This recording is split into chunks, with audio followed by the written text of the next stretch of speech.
for the parents who come by to support the children. We pray, oh God, that everything be done decently and in order.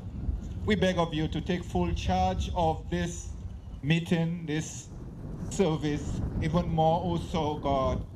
Take part, we're asking you to overshadow this place with your presence. And as this meet continue, that we could know that you have been here. In Jesus' name we pray. Amen and amen.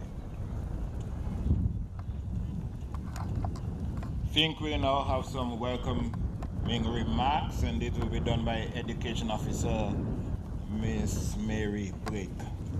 Good afternoon, all. Dude, you're the only shot. Get over there and give me I a would like frontal to shot, say please. welcome Get over the side. to our Honorable Minister of Education, Charles Vernon, our Director of Education. It taped. I don't want to take this off. Awesome. You drunk out. Our Director of Education, Dr. Gregory Julius. More, even more, has more tape. Education officers, principals of schools, members of the clergy, the Director of the Guardian General Insurance, Mr. Johan Baldo, parents, past educators, teachers, children, well-wishers, all. We bid you a hearty welcome to this, our 2024 Inter-Primary Schools Sports. We know that all the students are ready and willing to participate and to fight to see who are the winners or champions for today's meet. I wish all of you well. So welcome, welcome, welcome. I now invite the parade to begin, and so I hand over to the parade marshal, Mr. Canbray.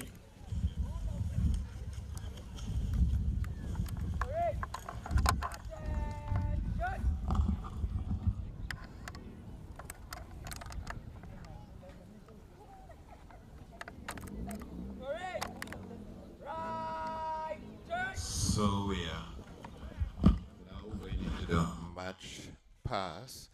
The parade marshal will be a representative from the Royal Montserrat Defence Force. I am told the one giving the orders this afternoon is Mr. Can Gray from the Cadet Corps. He's the commander for the march pass this afternoon.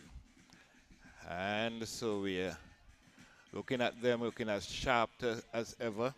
This part of the afternoon proceedings is normally judged, so I expect that the judges are looking on and determining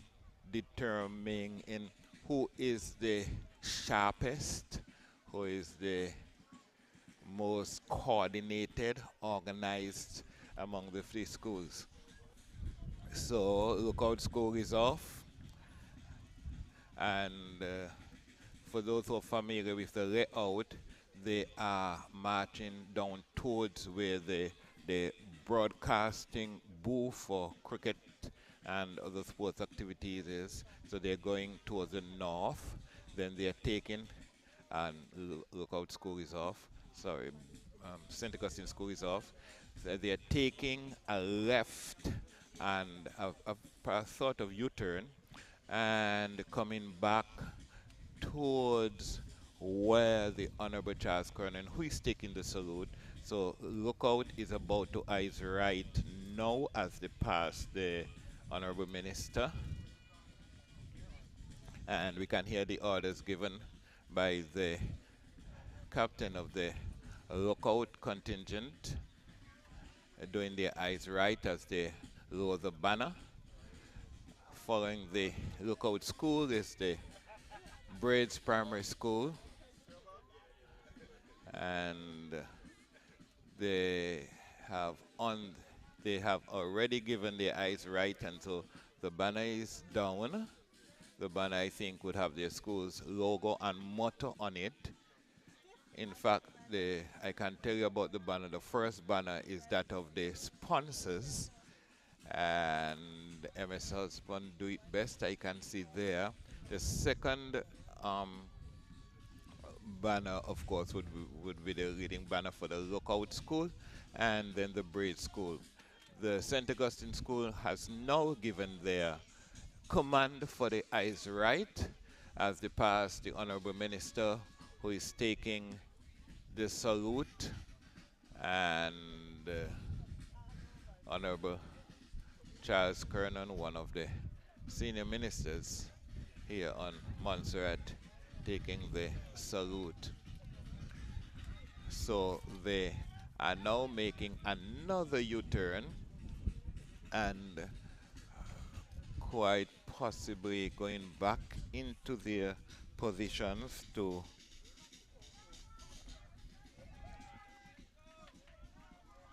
have the continuation of the opening. We see Lookout School now taking their position. They are being given the orders to mark time. Commander of the parade, Mr. Gray, takes up his position so that the other athletes from the other schools can take their position. And we can see Braid School coming in to their position. They are all marking time now. That is the Braid School and the Lookout School. And then the St. Augustine School also comes into position. I know they got the idea thing. We can't see. Right, so the St. Augustine School now takes up their position, and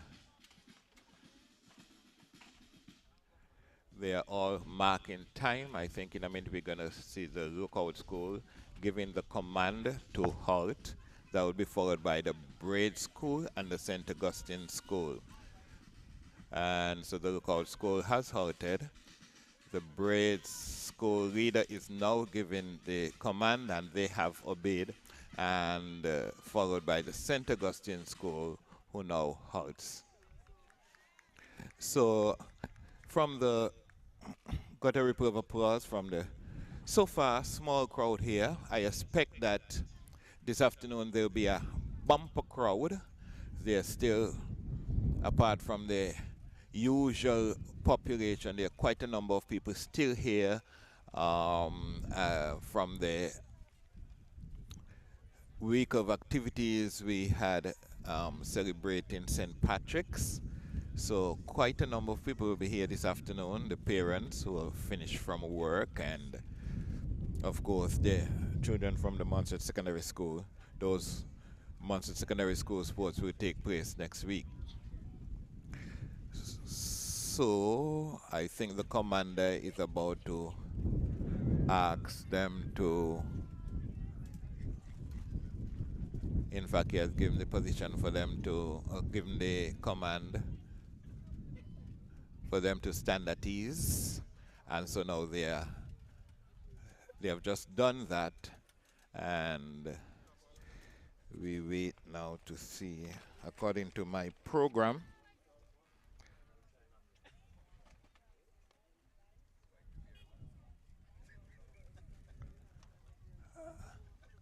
I'll wait to see what happened next. I'm seeing here Escort, St. Augustine Primary School.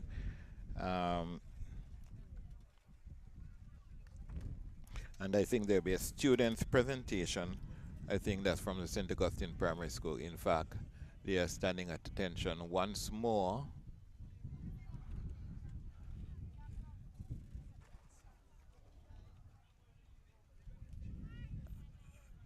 And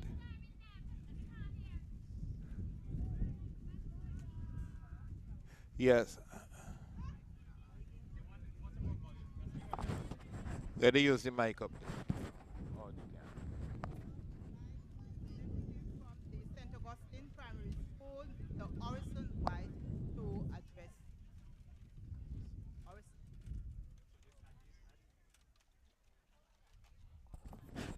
Good sportsmanship. Into sports, you probably grew up shaking hands after knocking each other around during a hard-fought game.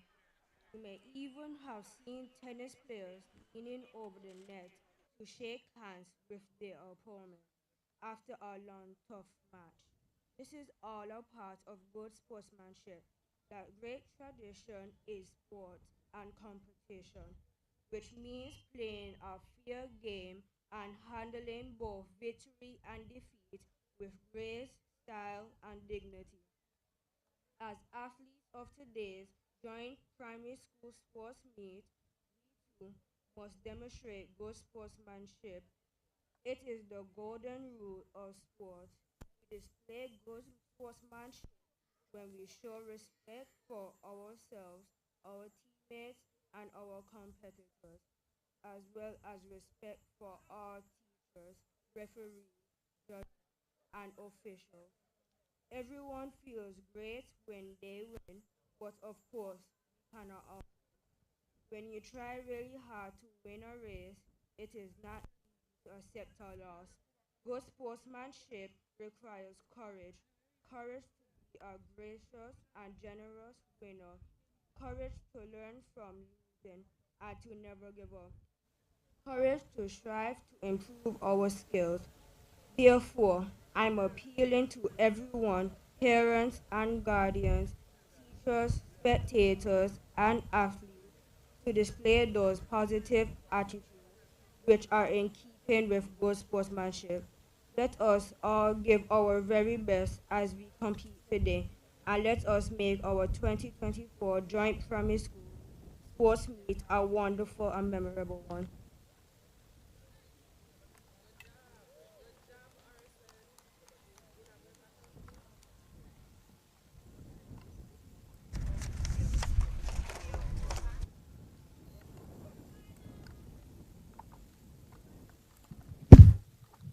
Thank you, Mr. White, for your brief remarks.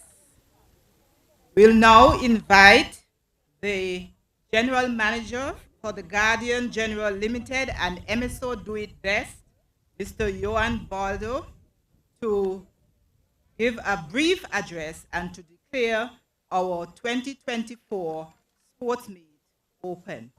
So, as one would know, Guardian General MSO Do It Best is our platinum sponsor. So, Mr. Baldo, please come forward.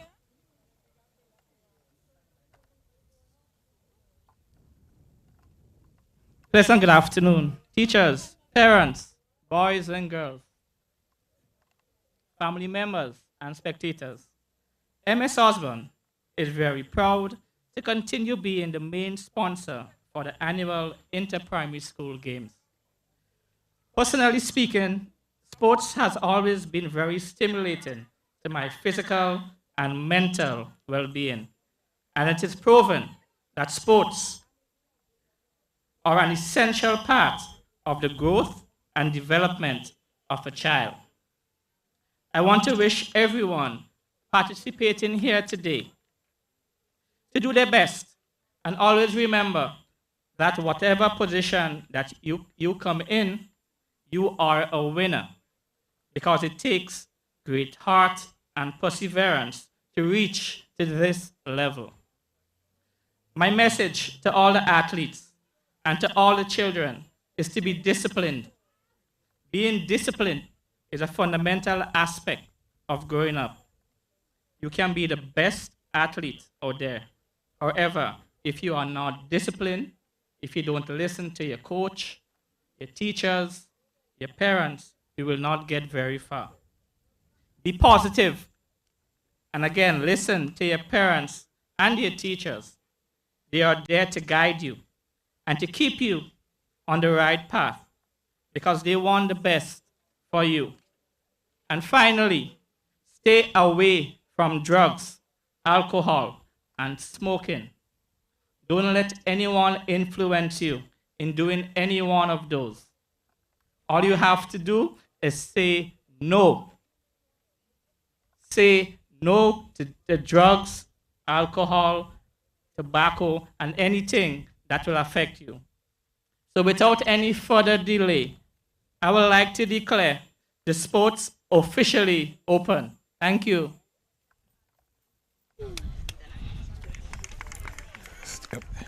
Thank you.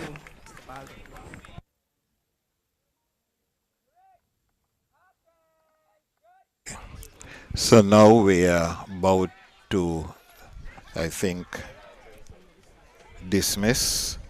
I'm seeing here student presentation. Doesn't seem like it's going to happen. It seems like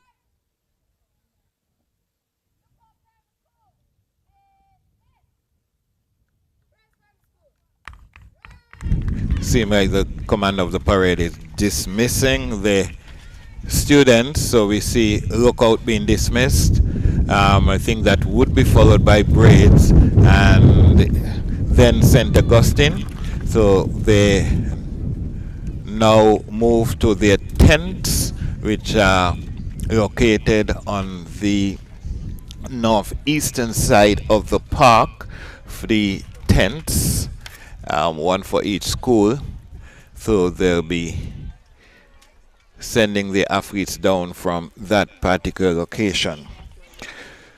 So good afternoon again to everyone. Good afternoon to those who are listening by radio, to those in the diaspora, those who have just returned from the St. Patrick's celebration and are now in the land that they chose to be their residence for now. And we still have activities going on here. Those who weren't fortunate enough to be among those celebrating the St. Patrick's Week here in Montserrat, but make it their business to listen to the commentaries coming from the Little Bay Park every year. We're here again for the inter-primary school sports. We would know that 2 weeks ago we had the individual school sports, the Braids of St. Augustine and the Lookout inter-house sports, and the cream, the outstanding athletes from each school will meet and crash here in what would be, I'm sure, an exciting afternoon. I can tell you that on the paper I am seeing 39 events, and that includes some sprints of 300s and the muzzles. So please, those of you who are still home, remember, if you're not going to put on your running shoes at this time, that you're going to put them in a bag, put them in the vehicle somewhere, so that you can pull them out when the time comes later this afternoon. I'm very, very pleased to say good afternoon to my colleague, Mr. James White Jr., who has just come in and sat down beside me. James, we've just had a march pass and a little opening ceremony with prayer by Pastor Louis, the Seventh-day Adventist pastor here in Montserrat. And we've had some word of admonition from young Mr. White from the St. Augustine School. And, of course, the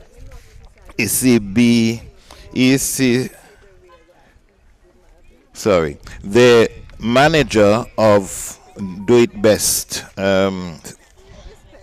Osborne, MS Osborne Do It Best, gave some word of remarks before he declared the sports open. And we are now just getting ready to do the first event, which is 300 meters class 3 boys. Good afternoon, James. Good afternoon to you. Herman Cupid Francis, of course it's a pleasure to be here, and when I heard you all by your lonesome, I said no, I just had to hurry and come down to, just to make it a little bit more interesting. Put it right. Yeah. Some little color in the whole thing. Yes. So we are asking now the 300 meters class 3 boys, And as usual, we have to explain the classes. Class 1 are children 5 and 6 year olds. Class 2, 7, 8, and 9 year olds. And class 3 are 10 to 12 year olds. These are the classes when you hear us refer to class 1, class 2, and class 3. So 300 meters, class 3 boys. And that will be followed by event number 2, which is 300 meters, class 3 girls. I haven't seen the officials in position as yet.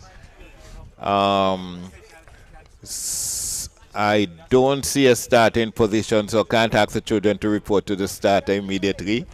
So, officials need to take up their position. In the meantime, maybe we could say some thank yous. Yes. Yeah, I was just going to ask,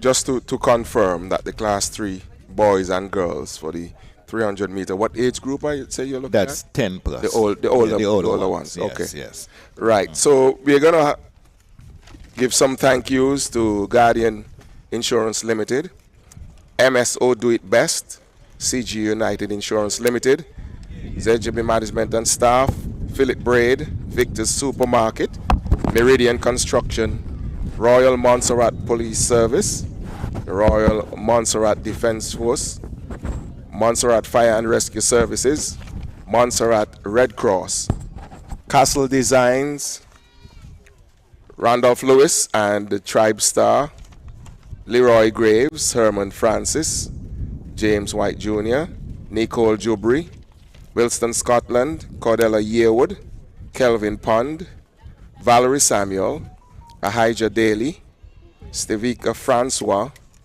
Kenton Weeks Jr., Ralston White, Julius Fergus, Glenroy Foster, Billy Darrow, all field staff, Darren Sweeney, school bus drivers and on the conductresses, Ministry of Education staff, staff and pupils of all 3 primary schools. Auntie Marilyn's Catering Services, Kathleen Barzy, Charmaine Wade, Cheryl Allen. We made sure that we get that right this time. Cheryl Allen. Remember we got in a little problems last time. Yes. Dip and Althea's Kitchen, Odessa Irish, Tux Trucking, Calvin Lewis, Norman Castle, Adley Fenton, and Live Islands Events. Right.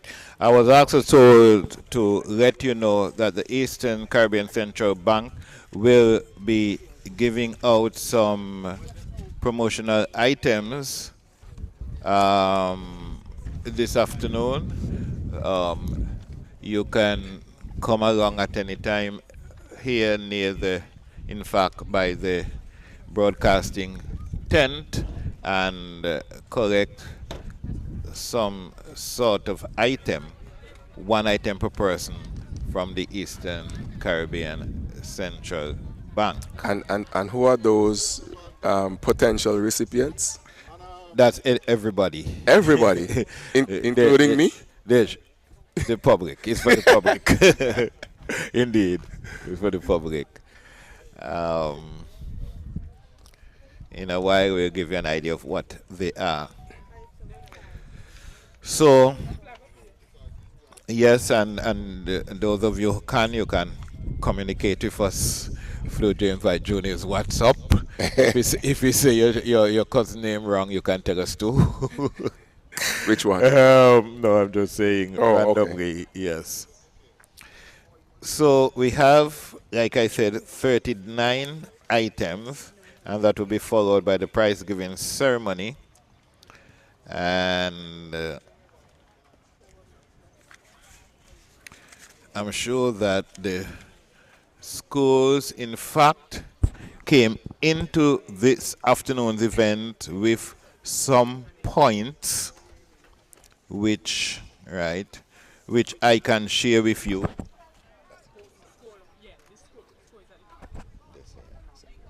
Right? So I can tell you that coming into today's sports, the Lookout Primary School is coming in That is through the road race, the jump, the long jump, and through the cricket ball. Lookout is coming in with 40 points. 40 points. St. Augustine is coming into today's activities with 71 points. And Braids is coming into today's activities with 70 points. So, nothing really too far away. The difference between St. Augustine and Braids, 2 points. And Lookout in reaching distance, coming into today's activity with 40 points. So 40 points for Lookout, 71 points for St. Augustine, and 73 points, James, for Braids. So not much difference there. So it should be an exciting afternoon. The winner of this afternoon would probably the winner of the overall sports. No great advantage coming in this afternoon. We are saying good afternoon to our third colleague, Mr. Roy Energetic Graves. say evergreen. Evergreen. Blues never lose. Graves. Good afternoon, sir. Good afternoon, gentlemen, and good afternoon to all our listeners, wherever ZJB is being heard globally. Okay, we can also give you some results from the activities that took place before. The boys road race, the third place was Harrison White of St. Augustine School. The second was Keshawn Moraine of Braid School, and Comey Breads of Braid School won the boys road race. The girls road race, the third place was Afi Rose Bosowakpu from Lookout. Am I right? Yes. The second was India Ruiz from Lookout, and Sherlyn McNichols from Braids won the girls road race. Some other activities that took place before today, the long jump class 2 boys. The third place was Jimenez Yancel from St. Augustine School. Braid School, Javier Stevenson was, in fact, there was a tie between Javier Stevenson and Elias Chambers. Javier is from Braids and Elias from St. Augustine. And among the girls, the third was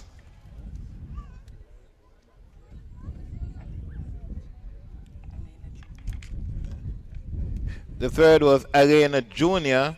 of St. Augustine. Ervencia Liebert of Lookout was second, and Milan Castle of St. Augustine won the girls class 2 long jump. The boys class 3, that's 10 plus, the Orison White of St. Augustine won that. Jaden Weeks of Braid School was second, and the winner was Cian Baker. And among the girls of the same age group, Maria Nunez of Lookout won. Andrewlina Andrew of Braids was second, and Akira Giddings of St. Augustine won that. So we're kind of understanding why the points are so close. The cricket ball throw among class 2 boys,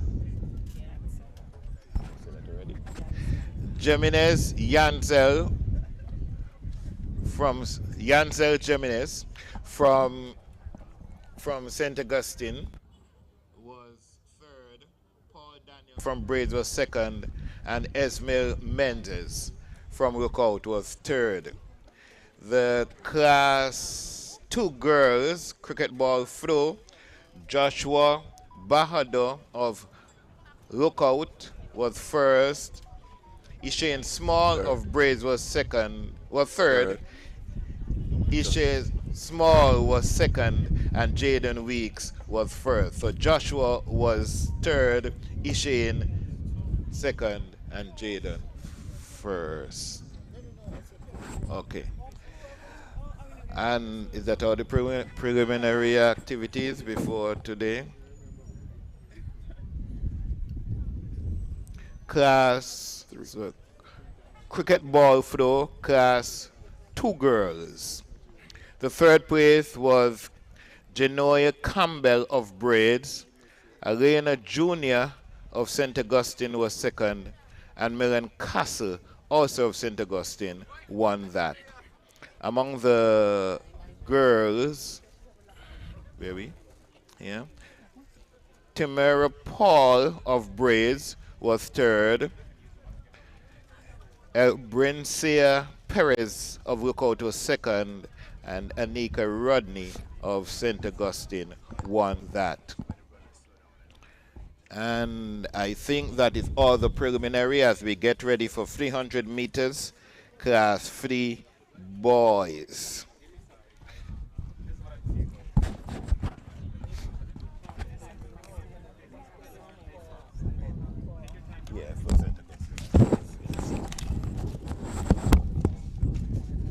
Right, so Roy James, we're here. What James, Roy James. So put your headphones on. Yes. Yes, you watch the Braids Primary School, the Interhouse, the St. Augustine Primary School, the Lookout Primary School, and we saw, of course, the run and what we have here, the cream of the crop from all 3 schools. What do we expect here this afternoon? How you say it, Roy? The creme de la creme? Well, simply put, the best of the best. We'll be having the best from St. Augustine School, the best from Lookout, the best from Braid School, fighting, working, challenging, whatever the term. Competing. Suited, competing yes. teams. That's why I like to be around. For supremacy. And like I've said, we have the best of the best from each school, and therefore it augurs very well indeed for an exciting, thrilling, scintillating, James, what else, competition this afternoon, because we're having the creme de la creme, best of the best. Indeed, and I'm actually just looking back behind and to the left, slight left, and I'm watching the pavilions, and they're basically full right now, and we're anticipating that a number of folks gonna come here a little later, because we have a lot of people from the St. Patrick's Festival. They are here, and they would no doubt be coming across to just witness the competition, and anticipating that it will be keen as well. Well, they won't be just watching a competition. They want to get in there? Watching a very keenly contested competition, because each of the 3 schools are here to prove that they are the best of the best. Yes. And we always look at those little things there. I don't know if they're supposed to restrain people from getting they'll be bending and rocking later this afternoon, I can assure you that. And I'm just saying, they're just there for... You mean the barrier? Well, yeah, I don't even know if we call it barrier, because those are easily demarcation. Yeah. Well, yes, just to say, not to go beyond this. Well, and it tells you that Montserrat people are very cooperative people. You put when we are ready, as slight as that. When we are ready, tell the crowd, here is where your limit is. Listen, and they simply stay behind it. I can tell you at the end of the day, that would probably be on the ground. No, you would not. During the happy hour? No. Yes, during the happy hour. Because I can tell people are going to venture out to see. No, it will. It will. It's like what you're saying. We are sort of disciplined people. You can't even put a few stones there just as a guide, and people find themselves over it. They will jump back. They stay back. It's just the way we are. It's just don't go beyond there. We want it to be like that. We want it to be like that. Well, it's generally and nearly always is like that. There are a couple of occasions when the excitement gets really I hot. tell you, that is the part that I'm talking about. James, I'm telling you something. In 1989, Hugo blew down Sturge Park wall. There was no wall. There was no cricket was playing, and people paid their money and walk through the gate. No, that is coming and watch cricket. That is different. And there was nothing to stop them from standing anywhere and look at the game. You know, we know that is different, because even now when we're playing, if we have cricket here, and somebody walks around with a basket and asks to give a donation, people are going to give. Indeed. We know that part. I'm just talking about when the excitement builds up. And then Red want to see people are going to go across each other, and when you realize that this thing would be on the ground. Well, it's understandable, James, because if your son, daughter, or whoever close to you is on the track and doing well, yes, and then people are blocking your clear view. You want a clear view, so you're going to step ahead and then push ahead. But the thing, and I think the point Cupid is making, is that somebody just need to walk across and say, okay, could you please step back? And like an orchestra, people just go back. But we're not talking about that, right? We know that if you go and tell people to step back, they're going to do it. Very cooperative. But I'm just saying, in the heat of the moment, right, inadvertently, it happens inadvertently. You're moving and don't realize you're moving. That is what I'm taken saying. in my events and what's happening on the track. But all good. Of course it is good. I like the competition. And now we have the 3 schools, primary schools, and we have the best of the 3 schools. So what do you expect will happen? Well, it is going to be very good, because I was here for 2 of the schools, Braids and the St. Augustine. And when you watch how keenly contested each event was between the houses of the particular school, and then you're going to pick the best runners from that particular school, from whichever house they come, and put them up to represent you with the intention that you're going to bang all comers. And each school has the same intent.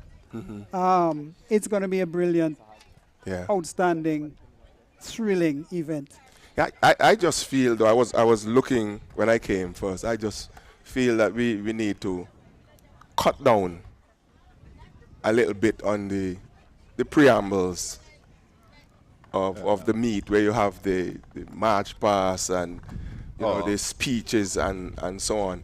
I mean, when you're in this kind of atmosphere, weather, and the sun is this piping, remember, the athletes who you have out there standing up in the sun for any considerable length of time, they are the ones who are going to take part in the events, and you need to keep them as fresh as possible. So we just need to make some adjustments so that we save the lifespan of the athletes in competition. Well, I agree, and yet I disagree. If we had athletes, for example, coming out of UK, North America, where the weather is pretty cold, coming into this kind of temperature, it would certainly dry them out. But our children are accustomed to this. This is what they're playing in schoolyard. They're accustomed. And we are going to take up that another, I mean, off air, we're going to take that up. But we could always go ahead. Yeah, it wasn't particularly long this afternoon, though. No, I'm saying this one. What I think needs tightening, James. A lot of things need tightening. Well, the schools have done well, the ministry have done well over the years, but there are little things that could be tightened up. For example, sometimes there's too much of a drag between event X and event Y. And particularly when you come to the invitational events, parents race and you're calling until your throat dry before they get on the line. Call twice and move on. And move on. Yes. No, it's taxing too, because you have to find things to say. You can't, as you know, being a radio man, you can't allow dead air on radio. So that could be. Yeah, it depends though, because it fills the atmosphere as well. You know, gone are the days when, you know, you talk about dead air and all kind of thing. And Yes. it adds to the whole ambience, you know. Well, You know, I mean, you're the those guy. I days have to are. listen to you. But Cupid, you were making a point that today, this afternoon was the exception in terms of Time. the fact that time, yes, that it was not long. Well, I it mean, wasn't. in the other meets that we had, the various primary schools, you know, I felt that some of them were pretty lengthy, but today was really good. You know, in terms of the time. So we're getting there. We're getting there. I mean, I said there's some measurable improvements and so on, and we need to just tighten up a little bit more, and we're there. Well, we're talking about changes. There are a few things I'd like to see. One, well, I personally take it on myself to ask the sports teachers from each school to have a radio in their tents, because one of the problems is that the sound was not filling up the park, and sometimes we speak and we can tell that the children in the tent haven't heard a word we say. Sometimes when we call the school and somebody pass somebody, we see no reaction. It was clear that they weren't hearing. I hope they're hearing us now. Yes. Could it, go ahead. I'm just saying, could it be that we probably need to locate the speakers? More than having more than one speaker. We have to enhance the sound. Yeah.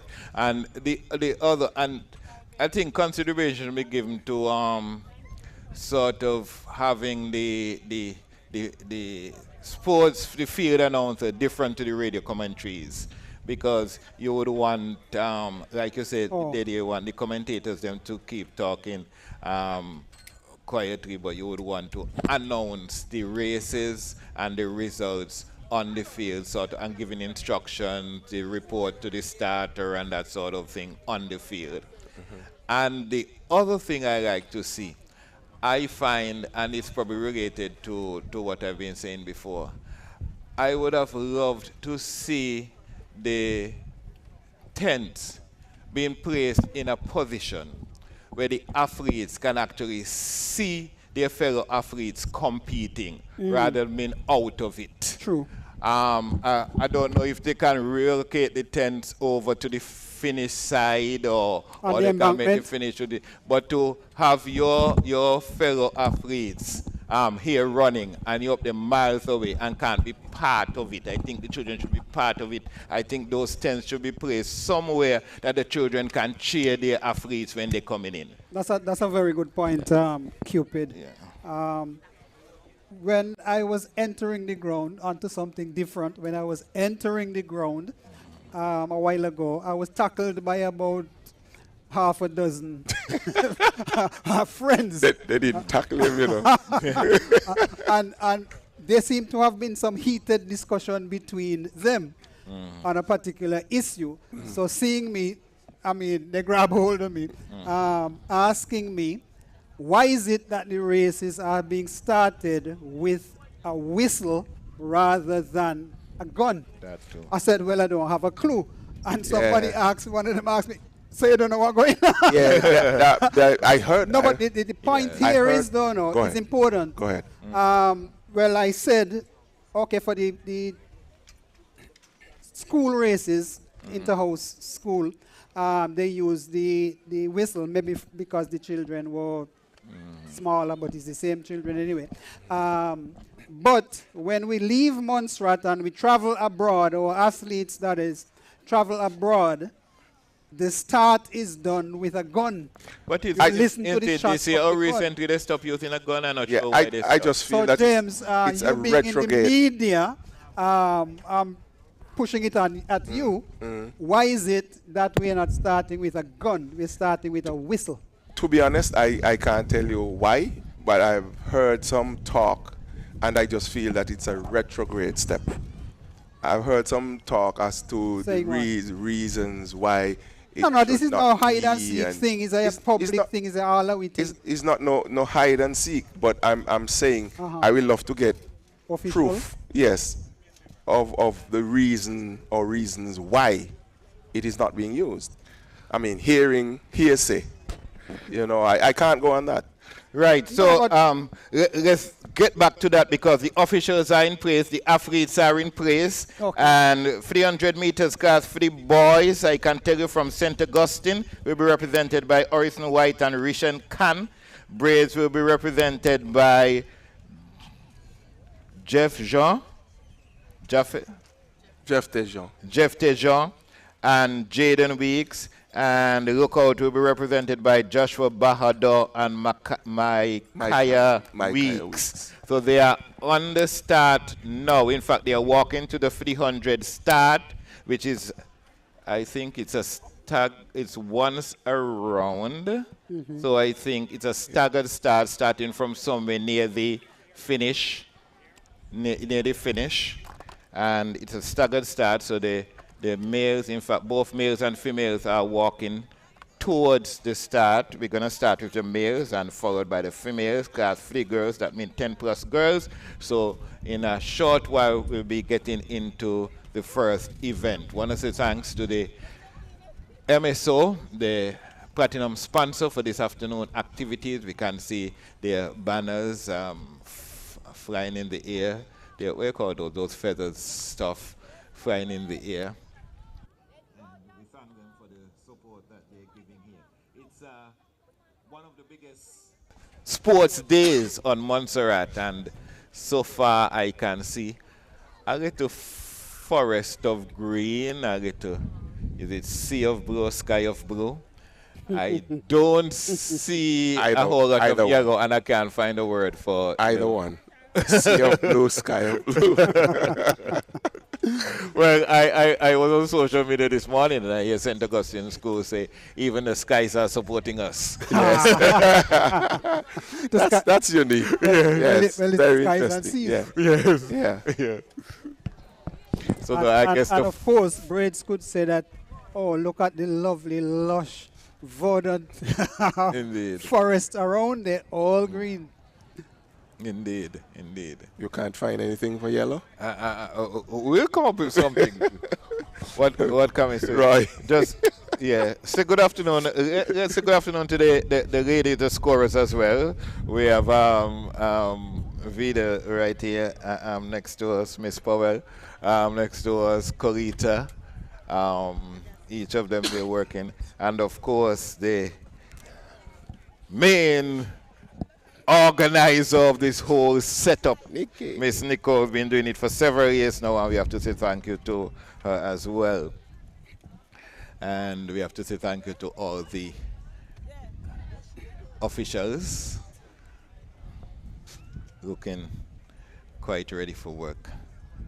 As we now look to the starter, I don't see who the starter is yet, but the athletes are in. 2 athletes from each school. I can tell you that in lane 1 is St. Augustine, in lane 2 in Braids is lane 3 is St. Augustine, lanes 4 and 5 Lookout, and lane 6 is Braids again. Those are the 6 athletes. It's staggered, and they'll be going around the park once. They'll be going around the track once. So I know once we get going, we will go, but somehow we take a little time to get going. You see Coach Cardella moving up towards the athletes, so we are going to see what happens. And if we take, for instance, that, well, true to form, we would have Ahijah as the starter, but they might just change it, for this time. So let's see what happens. White flag at the beginning, white flag at the end. Incidentally, the end and the beginning is the same place for this particular race. And so they're off and running. The sprint is on. It's the 300 meters first event of the Inter-School Championship Athletics. That is, it's on the eastern side of the park right now. Green seems to be in the lead, followed by yellow, followed by green. Green accelerating as they're coming towards the northeastern bend, after which they'll be heading west. Green is looking good. So too is yellow. Here they come. Here they come. They're coming around the final bend just about now and onto the home stretch. Green is in the lead by about 20 meters, followed by blue. Blue is running hard. He's trying hard, but it's going to be number one, the green machine, Biggie. Lean, mean. How you say? Well, plenty of things. Lean, green, mean, athletic machine. So it looks like green, then blue, then yellow. So they share the points, not equally, of course, but all three schools getting off to some points in the very first event. That's a good start, Roy. Yes, it's a pretty good start, and exceptionally good start for green, taking the 5 point, blue taking 3, and the yellow taking 1. Green is Braid School, blue is St. Augustine, and yellow being Lookout Primary School. Right. And just to remind you that they did come in with some points. Lookout School came in with 40 points. Braid School came in with 73 points, and St. Augustine with 71. Right? Yeah. Braid 73 and St. Augustine 71. Right. So they're pretty close. They were close, the 2 point difference, but something has changed now because after 300 meters class for the boys, the winner was Jeff Tejean of Braid School, scoring that 5 point. Orison White, who gave the little exhortation at the beginning, he scored 3 points for his St. Augustine School, and Micaiah Week scored a point for Lookout School. So after event number 1, Lookout 41, Braids 78, St. Augustine 74 points. So it's the turn of the girls, class 3 girls. Here we go. So, and they're getting their final instructions from the starter. So the white flag's going up now.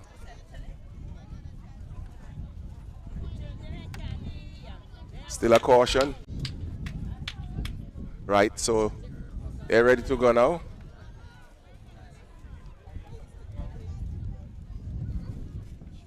They're on the marks.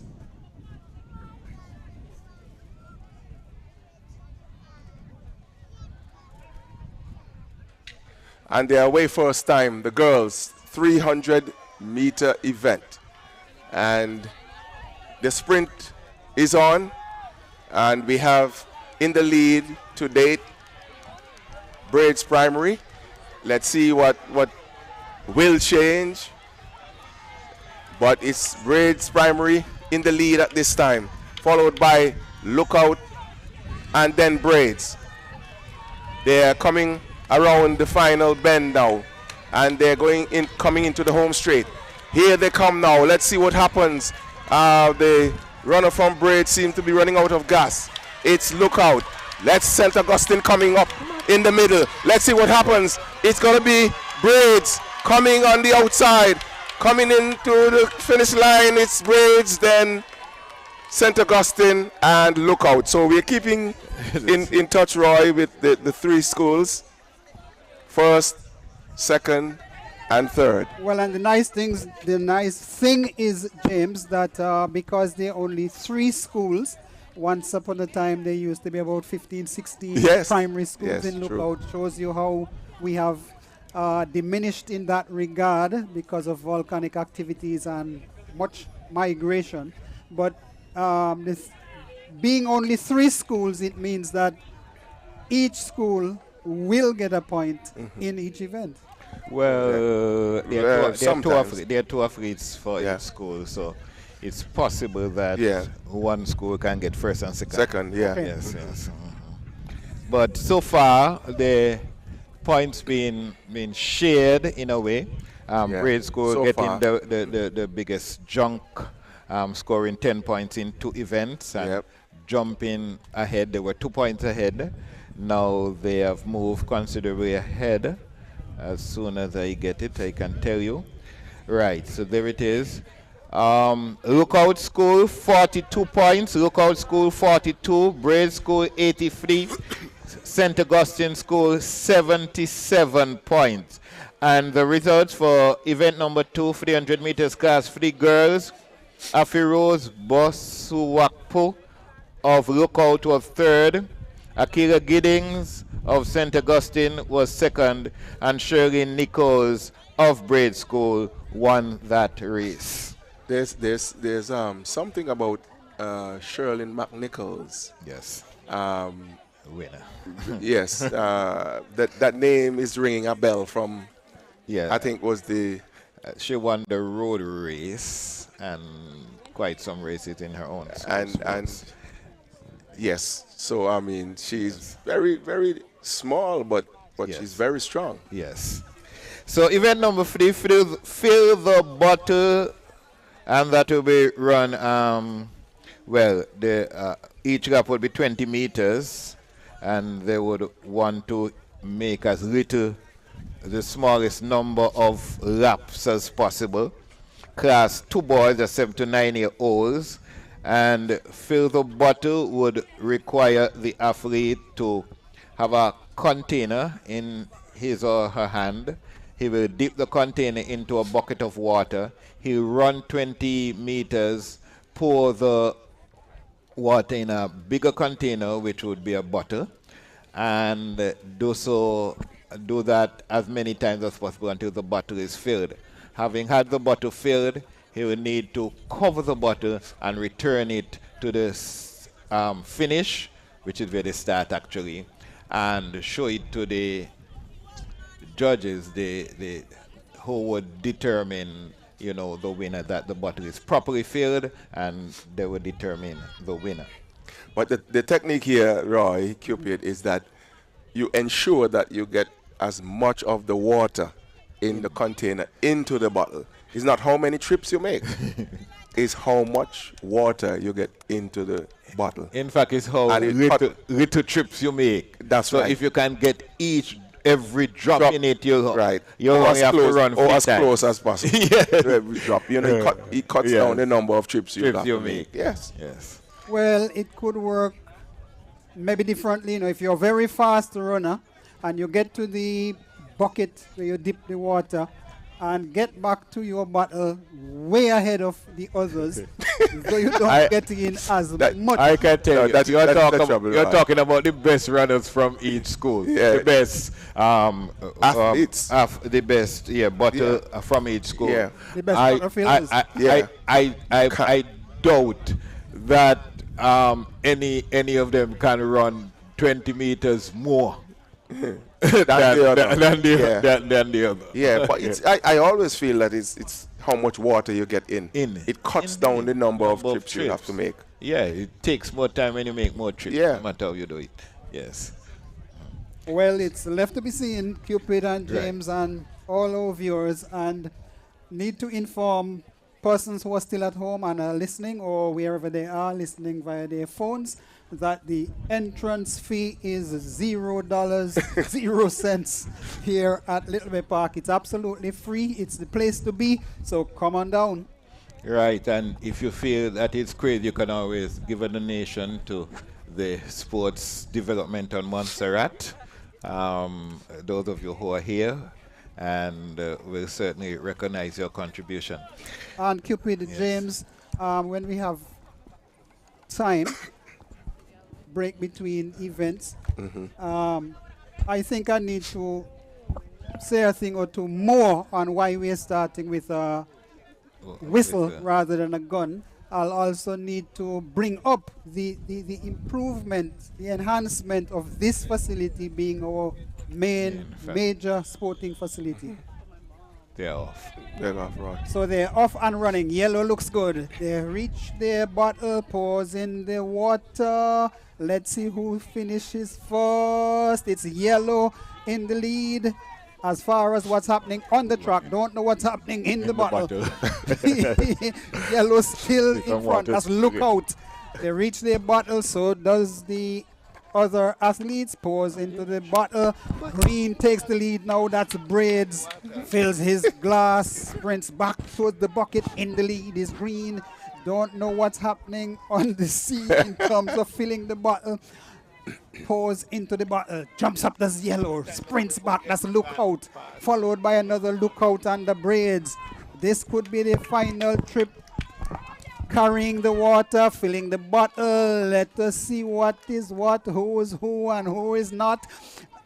Let us see, this could be it. Yellow heading back to the bucket, Cupid, but Blue is in the lead by a long, long way. Blue will never lose that today, tomorrow, or whenever. Get your water in, you run 3 times. Well, you see exactly what I've been saying, Roy. That St. Augustine runner, right? He made about three trips down there, right? No, the lookout Run quickly all the time, but less water into the bottle. Less into Yes. the bottle. Well, I was watching that the Braid School boy who is now struggling, and he was pouring all the water was on the ground. Yes. So that was a fantastic bit of running there by the St. Augustine, who in fact Well, it's not only running, Cupid. He has the right technique in terms of getting the water into the bottle, getting it filled, and back to the finish line ahead of his competitors. They ran 5-6 times. He did in 3 trips, you said. 3. So I think what St. Augustine need to do is to get that runner to teach other runners how to do it for next time around how it is done. Yes. And if the girls are smart, they would have been watching. Oh, the bottle was leaking. Oh, what are we going to do about that? Oh, no. What's the problem, Cupid? Oh, no. Whose bottle was it? That's the question. Is it the person who came last? Oh, man. That's unfortunate. Really unfortunate. So how do we start that out? Do we allow we'll wait and see. him and whoever came first to run it off again? Yes. I don't know. Well, for our it. listeners, the problem here is that the bottle of one student, as he pours in, it was leaking the contents out at the same time, and hence he had no chance. So the officials will have to make a determination. As to how they're going to deal with it. Well, the only thing I'm seeing here is that the winner and the person whose bottle was leaking and profusely so, James. Yes, those two. Leaking, I actually think it would have to be the first 3 because okay. Yes, it would have to be the first 3 and him. And whoever the person is, yes. Okay. Yeah, that was really unfortunate. I mean, you're pouring water in and it's leaking out, so you never get that bottle full. The more you're throwing in, the more going out. Yeah. Yes. Well, the St. Augustine School thought it's their bottle and they're adamant that it should be run over. I don't know if the St. Augustine School honestly is making the right call because their boy won it by 101 miles. Yep. Yes, and I don't know if they're anxious to risk it. I don't know. It's not for us to determine. Well, they're probably thinking that they could get first and second. They're probably thinking they can get 8 points instead of 5, but you're putting 5 on the line and possibility you get none. Secure. Yeah, you have your 5 secured already. So my suggestion would be that they run the girls and then go back to the boys.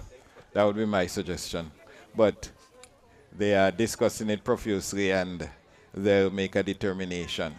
And and Cupid, during the fill the bottle event, maybe the bottles need to be filled originally to be checked. I was just about to say now is the time to check all of them. I was saying that because there was one of the officials poured some water in another one and it was actually leaking. So yes, I think they have extra ones though. So we await the girls' version of the fill the bottle race. It is over a 20-meter distance. I think they're gonna replace the butter. Yeah. And hopefully they'll run the girls and then they'll run that particular race over again. Huh? The boys will come back immediately? After the girls? After the girls. After the girls? Okay. All right. So well, who would run now? The boys or the girls? Girls. The girls will run now. And the right. So the girls would run now.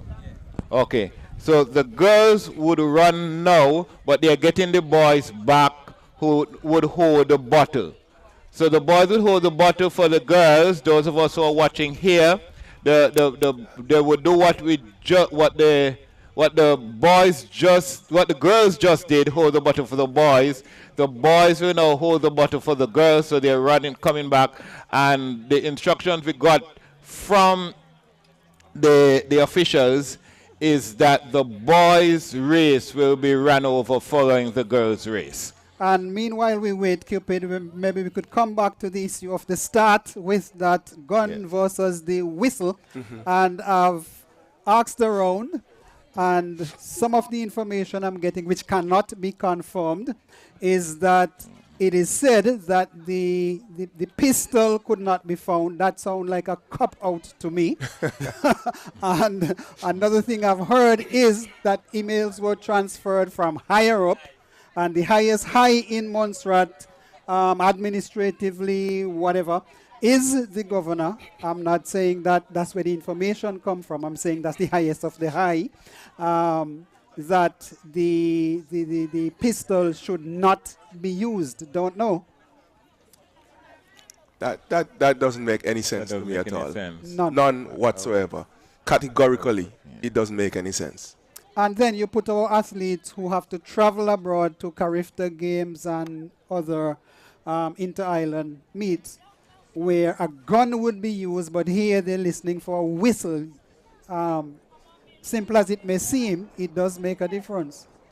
I did say before it's a retrograde step because we moved from that using the whistles to start. How long ago, Biggie? Long time. Donkey years, you call it? Yeah, long time. Donkey years ago. And then we're going back. It's like going back into primitive. Okay, so we're moving to event number 4, which is the Fill the Bottle class 2 girls. Class 2 girls, and they're still getting themselves organized. I can tell you who the athletes are from the respective schools. From St. Augustine, Arena Jr. and Milan Castle. From Braze, Genoya Campbell and Alicia Semper. And from Lookout, Rashana Smith and Anelia Moraine. What is it? What you see there? Anaya Moraine. I truly admire both Cupid and Biggie. You know, these fellas are bright. I haven't been to enough school to call those names, and then really it's an awkward situation. They are very unfamiliar names, and parents are extremely sensitive in not getting them right. So somebody who teach at this school or are more familiar than we are could assist us in getting those names, unfamiliar names, right. Indeed. So we're getting ready for event number 4, Fill the Bottle 20 meters. And they are off. Go Roy. So yeah, here they are. Who's gonna be first? Who's gonna be second or third? Right now it is Lookout looking good in terms of what's happening on the track. Fill the glass for the second time. On her way back before any other got started. She's halfway there. Gets to her bottle. Throws it in. Who will turn around first? Again, it is Lookout.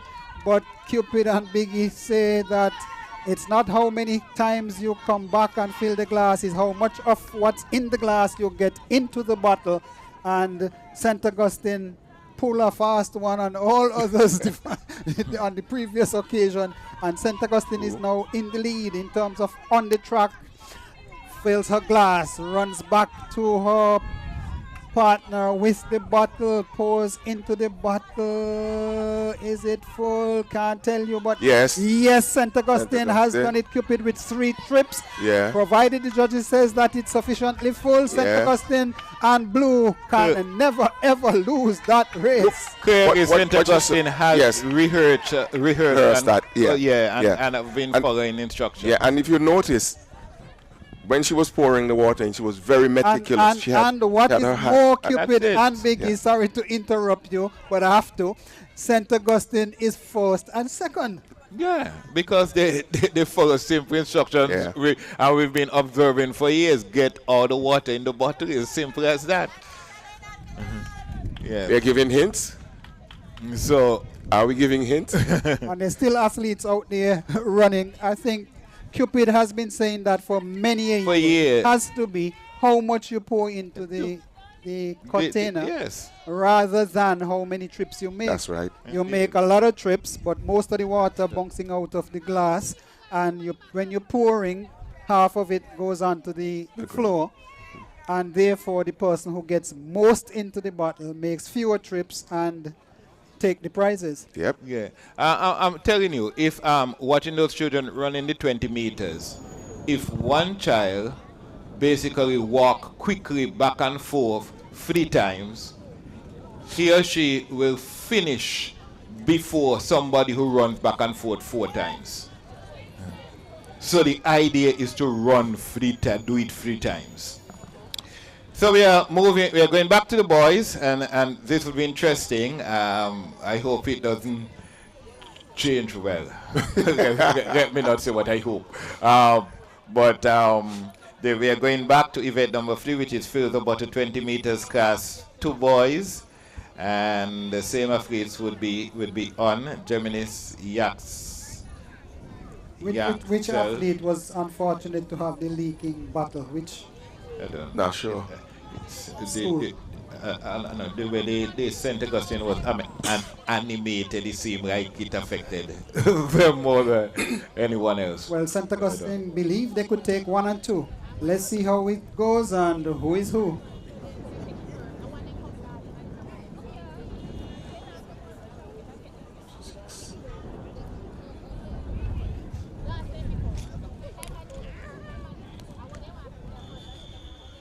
So the whistle has gone off. They've dipped up their water and they're sprinting.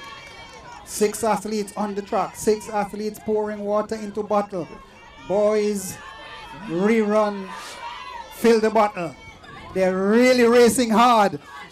They're serious about this thing, Cupid. Here they come. Who is getting the most into the bottle? That's the important thing. Greenhouse is sprinting back. So to yellow and blue fill their glasses. Back towards the bottle they run. Who's getting the most water into the bottle? The parents and supporters shouting from the point where they pick up the water and sprint back to where the bottle is to try and fill that bottle, put the cover on and come back across the line first. Who is going to be who? Green on the track, yellow on the track, but St. Augustine coming back with bottle in hand, twist on the cover, and I see why St. Augustine wanted the race. Yes. Cupid, they have taken first and second again. Yeah. Well, you notice so many things were happening. So who's second? I'm not sure, but no. Who's third? Mm-hmm. But so many things were happening there, Cupid, Roy. I mean, the athlete from Lookout filled the container, and half of it was thrown away before. And the one boy who still on the track ran about 10 times, threw away all his water the first time, got a second chance and do exactly the same thing again. But notice what happened with St. Augustine. One of the athletes from St. Augustine actually walked and was putting the cover on. Yeah. And walked. And then stood up in front there, make sure he doesn't cross with his with his thing uncovered, and then walk. And both of them just Well, what we can tell our listeners is that for the boys, fill the bottle relay, which had a hitch first time around, rerun, and St. Augustine sealed the deal. I think they need will come close to St. Augustine in that event, except if they don't follow, if they change their ways. We can tell you the results then. Fill the bottle class to Yancel Jimenez of St. Augustine was first. Ramil Wilson, also of St. Augustine, was second, and look out, Rayandre Proctor was third.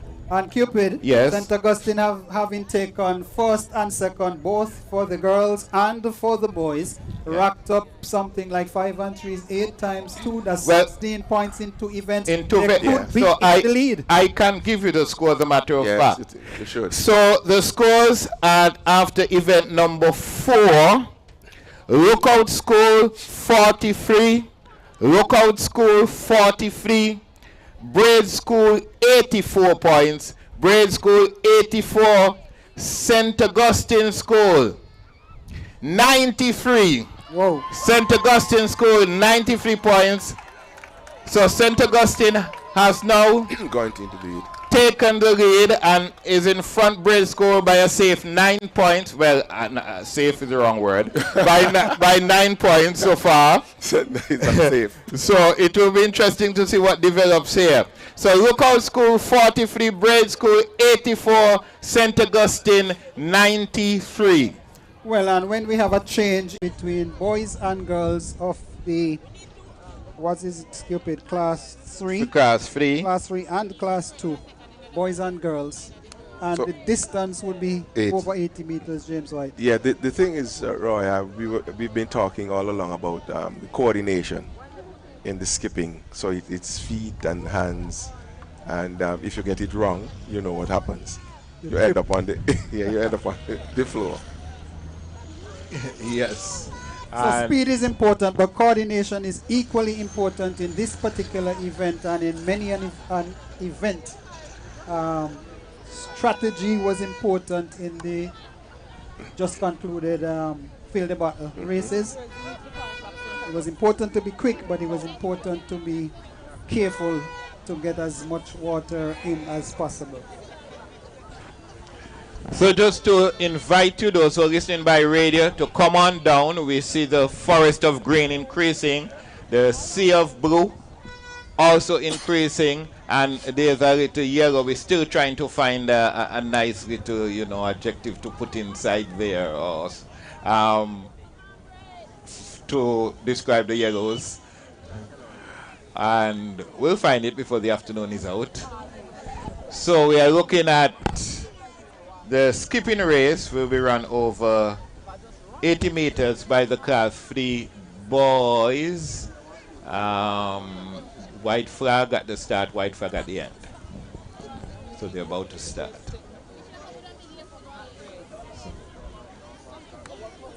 So the athletes are at the ready. White flags indicating any moment now.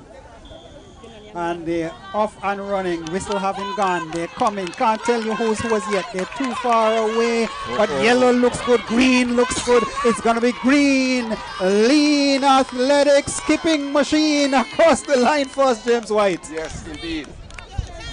Yes, green had it all the way, and again we see the points being shared. Again, look out, St. Augustine and Braids.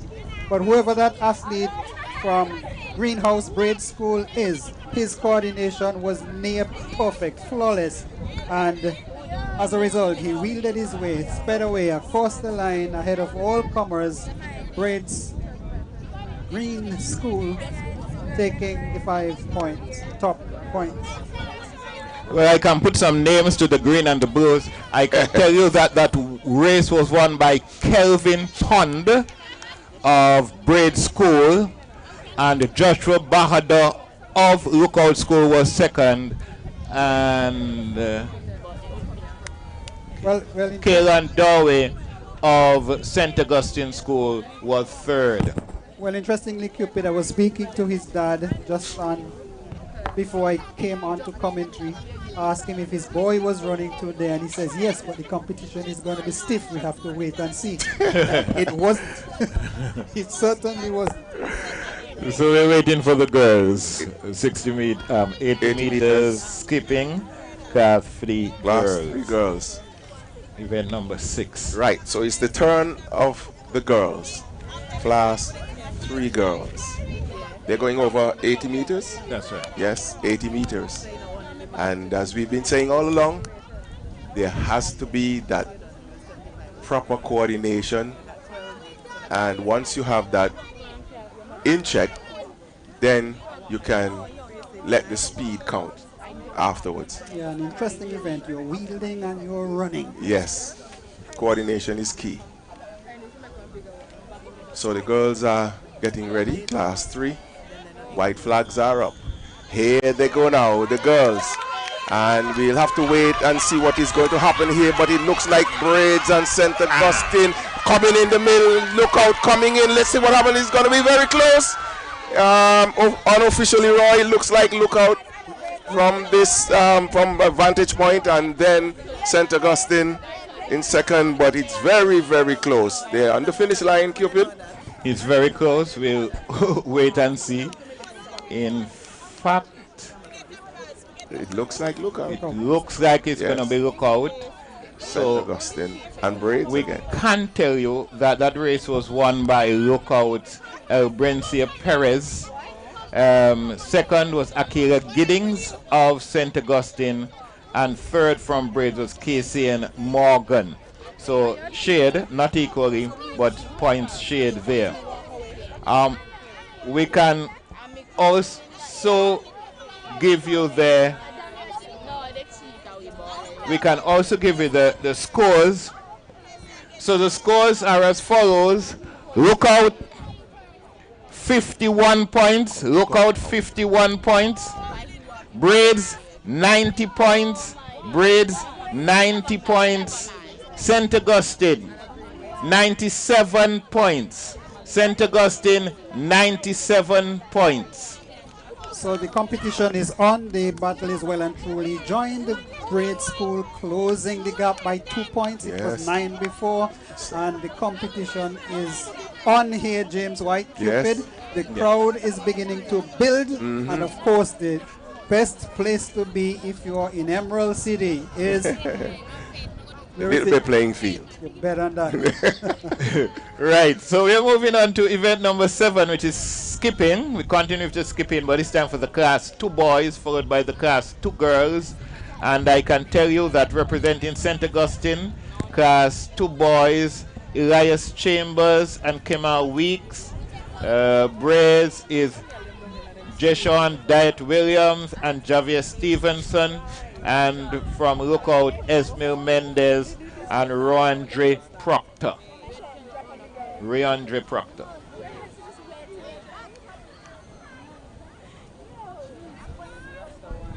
So white flag on this end, white flag on both ends. Yes. And they're about to take off. The wielding and the skipping and the running is on, and it's hot between Braids and St. Augustine. St. Augustine looks large and in charge. St. Augustine could be Biggie 1 and 2. Yes, very close. Unofficially, they look really good, and that athlete there was head in the air. In Bleds or something of the sort. He felt where he was going. Well, he simply looked at where he was going at the start. Yes. Put his head in the air. He wasn't seeing the ground, whatever. 1 and 2. And he was just sprinting. 1 and 2 again. 1 and 2. Yes. Well, St. Augustine. Very well done. Indeed. And I can tell you that the winner of the 60 meters skipping class 2 boys, Elias Chambers of St. Augustine. Second was Kimmel Weeks, also of St. Augustine. And the third place was Javier Stevenson of Braid School. And clearly, Cupid, James, yes. St. Augustine has come out here ready for the fight, ready to take on all comers. To this point, they're looking very impressive indeed. But the other schools, particularly Braids, would have far better ideas in their head, different ideas in their head, but they'll have to do it on the track. Yes, when the happy hour comes around, we can then start to, get an appreciation of what is going to happen. Well, See who's who and who is. That's right.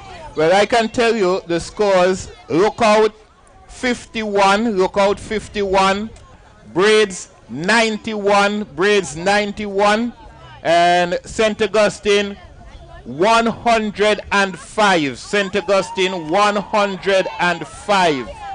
So that's 51 for Lookout, Braids 91, St. Augustine 105. And there's something, Roy, about building up. When you can early, so you'll take the other teams or the other schools. When they get into the groove, you're already That's right, ahead. you're ahead. And that is the good thing about building momentum early.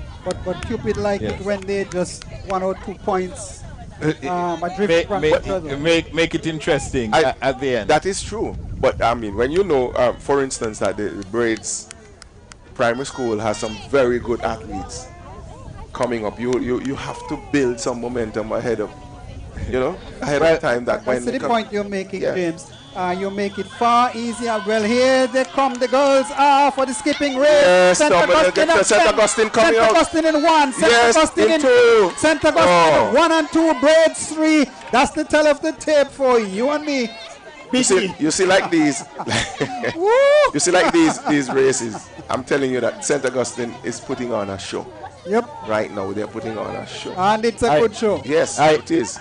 I can tell you that St. Augustine has to be hungry. The last time that they have put their names on the trophy was 2010.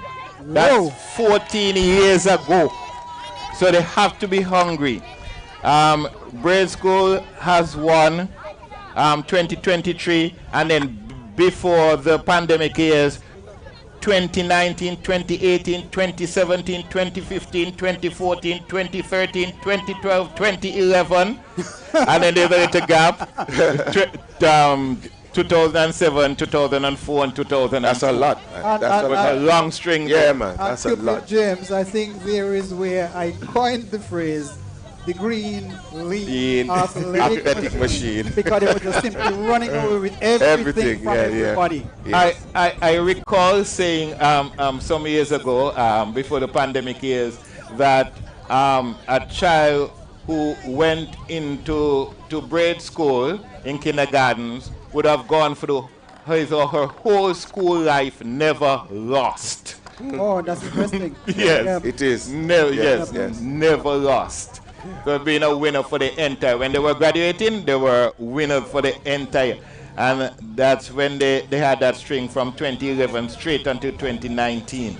Well, St. Augustine coming out to trample. They want to turn that table and turn it significantly in their favor, and in fact they want to win this championship. Braids has other ideas, of course, and plenty of events to come, so don't talk too soon. Yeah, Braids are the defending champions, and they wouldn't let it go easily. This is going to be exciting. Yeah, I don't think they would let it go easily. So if you can update our listeners with the point standing, Cupid, that would be good. So the point standing are as follows. Lookout 51 points, Braids 92 points, St. Augustine 113 points. Lookout 51, Braids 92, St. Augustine 113. That sounds like a lead of 21 points, and that's going to take some doing to cut them down and get back even and try to get ahead, James White. Yes, certainly you'll have to erase that 21 points first, and then start to build after that. So the place to be is the Little Bay playing field. The primary schools had their precursors to this event. They were warming up in their inter-house events for this particular day, and St. Augustine seemed to have prepared very well indeed. The defending champions, Braids, they got a battle on their hand.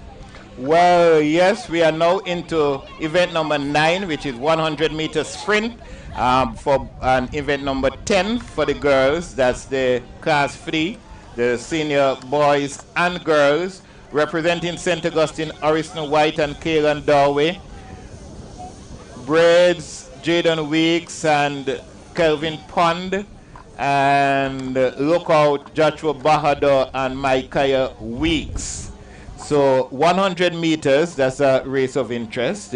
That's what determined the fastest man in the world, isn't it? That's yes, what they measure it yes, from. yes. And Cupid and James, I was doing some reading. Not me. You ever stop? Well, one of the things I discovered that for the sprints, your hands are highly important in any sprint. Yes. It's important that the elbow goes back and create a 90-degree, and the movement of your hand is what propels your feet. Yes. So the faster you're able to punch with those hands, the faster your feet will move. Yeah. Interesting. Yeah. One of the things that we watch with the runners, they start the first 20, 30 meters, and then they get into their running. The drive. Yes. Probably it's too early for some of our athletes now, but that's a technical part of it. No, it's sprinting. important. Yeah. It's not early. You have to start these things when you're young, so they become second nature. Yeah. So we are about ready for the first of the 100-meter sprints. The athletes are rearing and they are ready to go. They're listening for the whistle instead of the gun, James White. You want to pull me into some? And they are off. No, false start. So somebody jumping the... Well, do you jump the whistle? What do you do? Yeah, well, you jump the whistle and not the gun, for sure. Indeed. It's not the gun. I think the gun adds to the whole atmosphere also.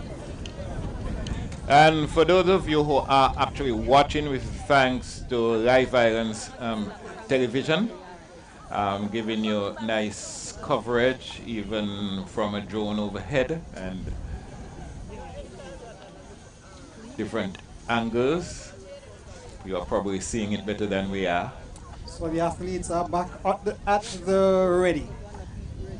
And anxiety high. Everybody wants to be a victor. All that go. Ready. And so Yeah, the sprint is on. It's a 100-meter distance. They're about 30 meters into it. Here they come. Here they come.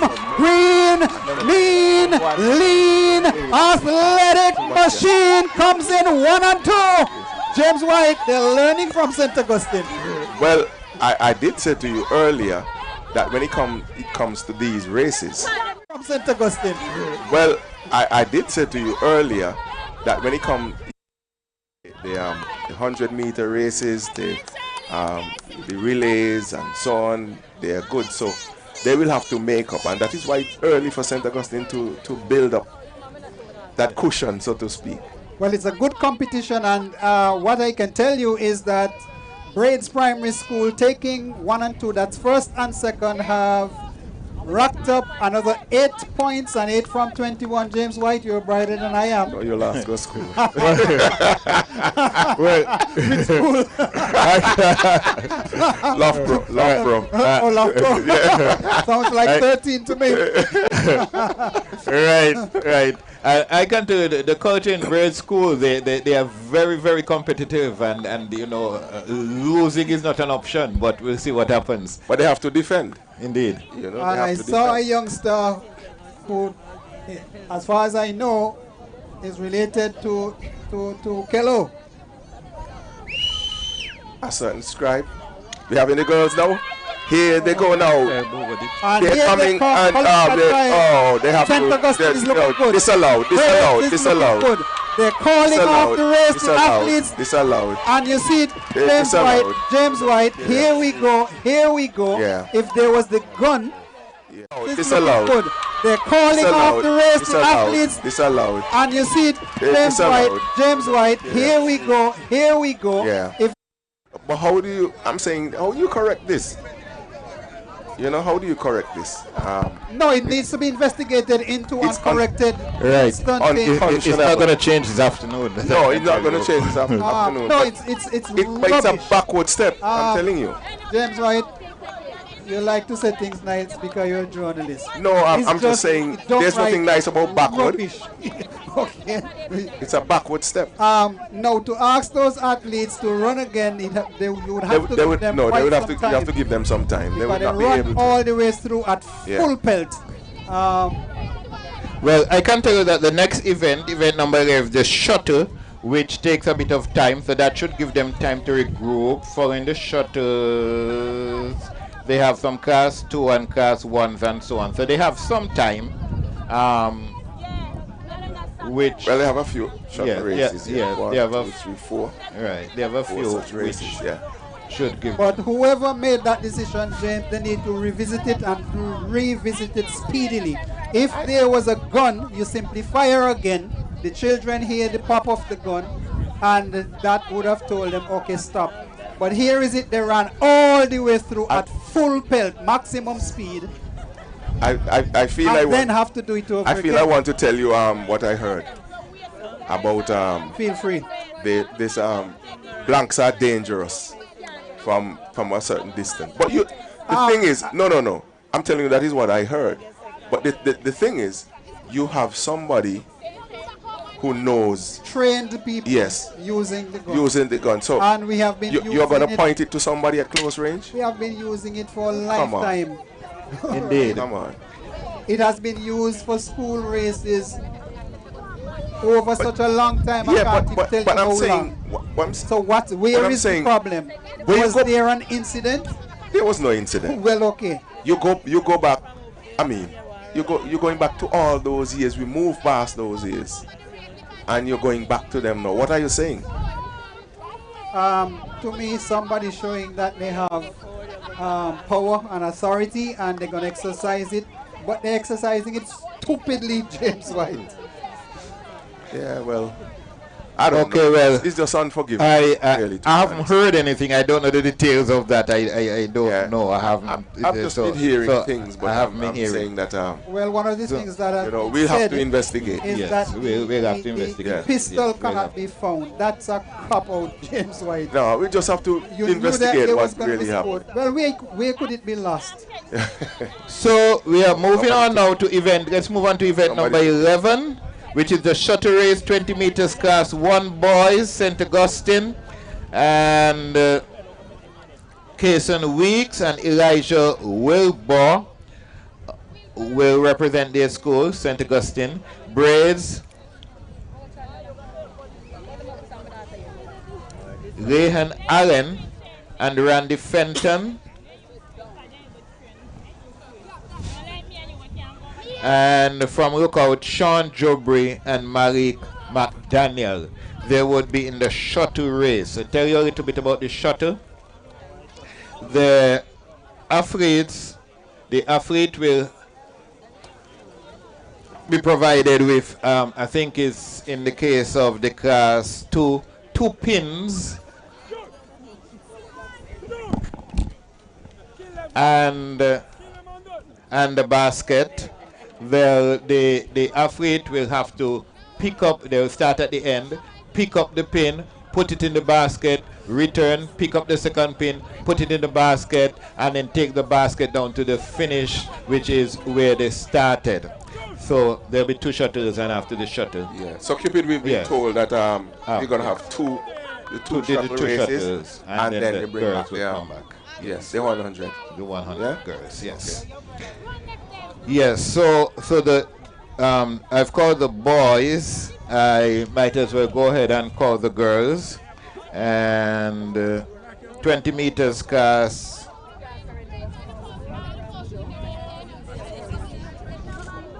One. Okay. Now you say after the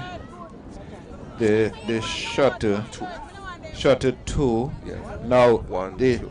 Okay, and the shuttle 2. Okay, they both involve class 1, so it shouldn't affect them. So the class 1 girls For Shuttle from St. Augustine, Eliana Gerald and Gemma Wade. Braze, Koenig Blake and Nia Pinnock. And Lookout, Nakiva Hickson and Naisha Mead. So this would require probably a little bit more speed than say the fill the bottle because this it's a sort of speed race. It's a bit of endurance race and it's a bit of skill race because the turn would have to be worked out. You could lose a few seconds, milliseconds there in the turn if you pick up and go again. So it's a little bit of everything going in that. And you notice as well the body positioning and so on, the bending, and you're twisting, you're turning, and as you quite rightly said, you have to know how to turn because you will lose sometimes. So it does involve some amount of agility and flexibility. Yes. Shuttle class 1. Class 1 boys followed by Shuttle class 1 girls. That event number 11 and 12. Yeah.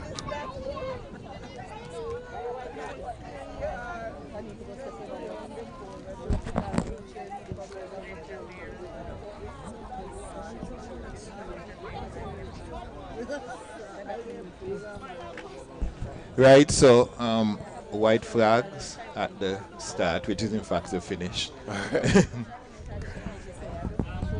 Shuttle. Actually shuttling.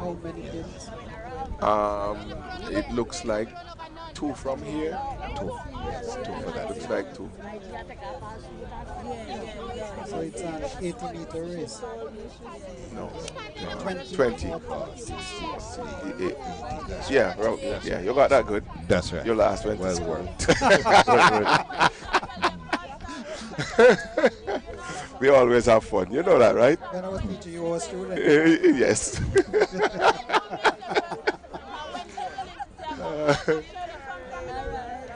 So we await the shuttle. Red flags are back up. The coach is giving them some final instructions.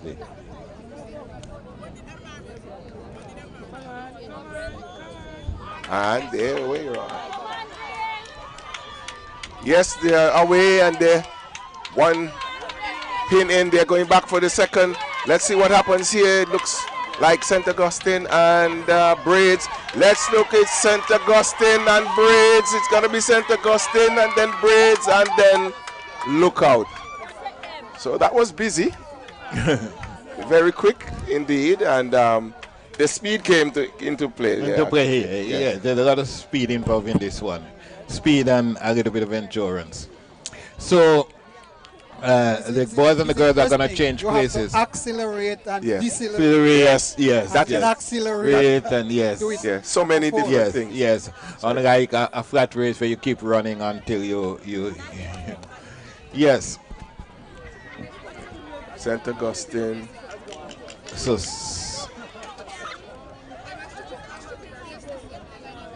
Sean Jubri. All right.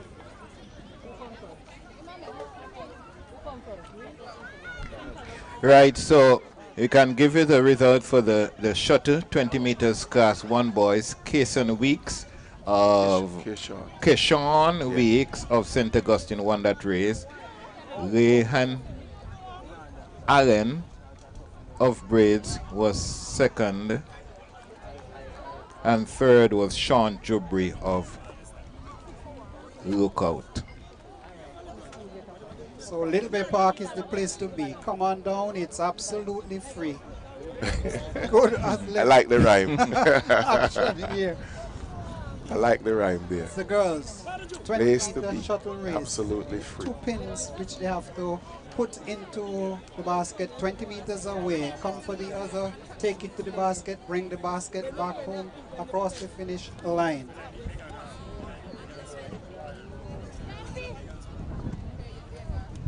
So the crowd building nicely here at Little Bay Park. And as I've said before, it's absolutely free. Athletic action between Lookout School, Braids School, and St. Augustine School in this, the 2024 Athletic Championship within the primary schools. And Cupid, we've been speaking about how brightly and hotly the sun is shining, but there's a really lovely cooling breeze coming across the park. There is, indeed. The athletes need it. They've got it. Yep.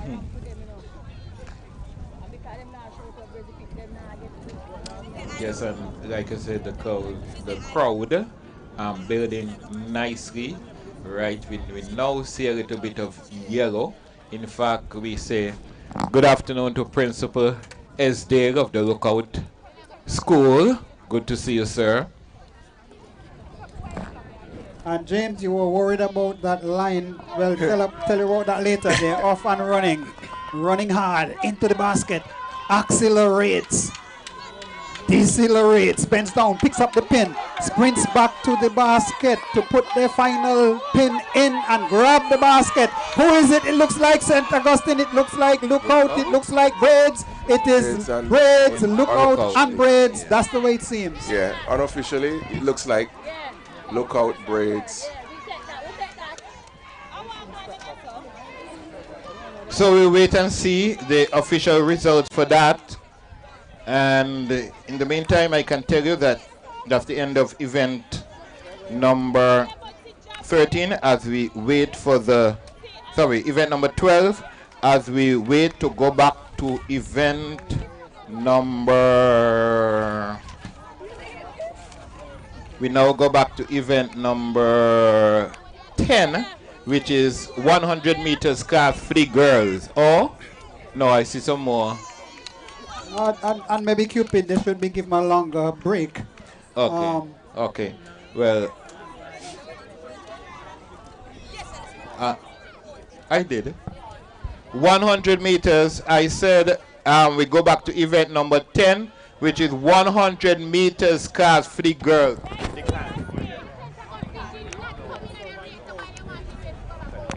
Yeah, and like you were saying earlier, Cupid, maybe there needs to be a speaker on the northeastern side of the park so that the students and those organizing them can hear the instruction, information, whatever. Yeah.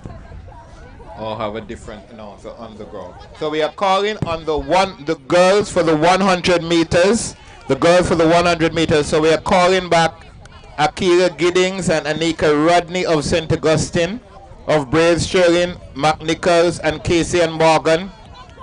And from Lookout, El Brencia Perez and Ravone Howe.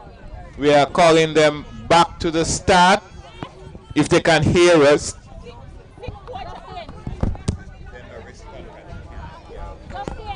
Tell them that.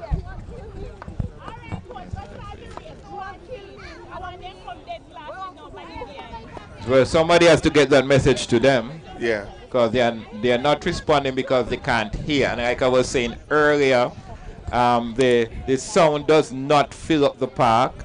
I did suggest that they get a radio because you are hearing it and it's loud and clear when you're driving in your car and listening. But on the park itself, the people don't hear. Certainly the children who are in the tents on the northeastern side, they need to hear. Yeah.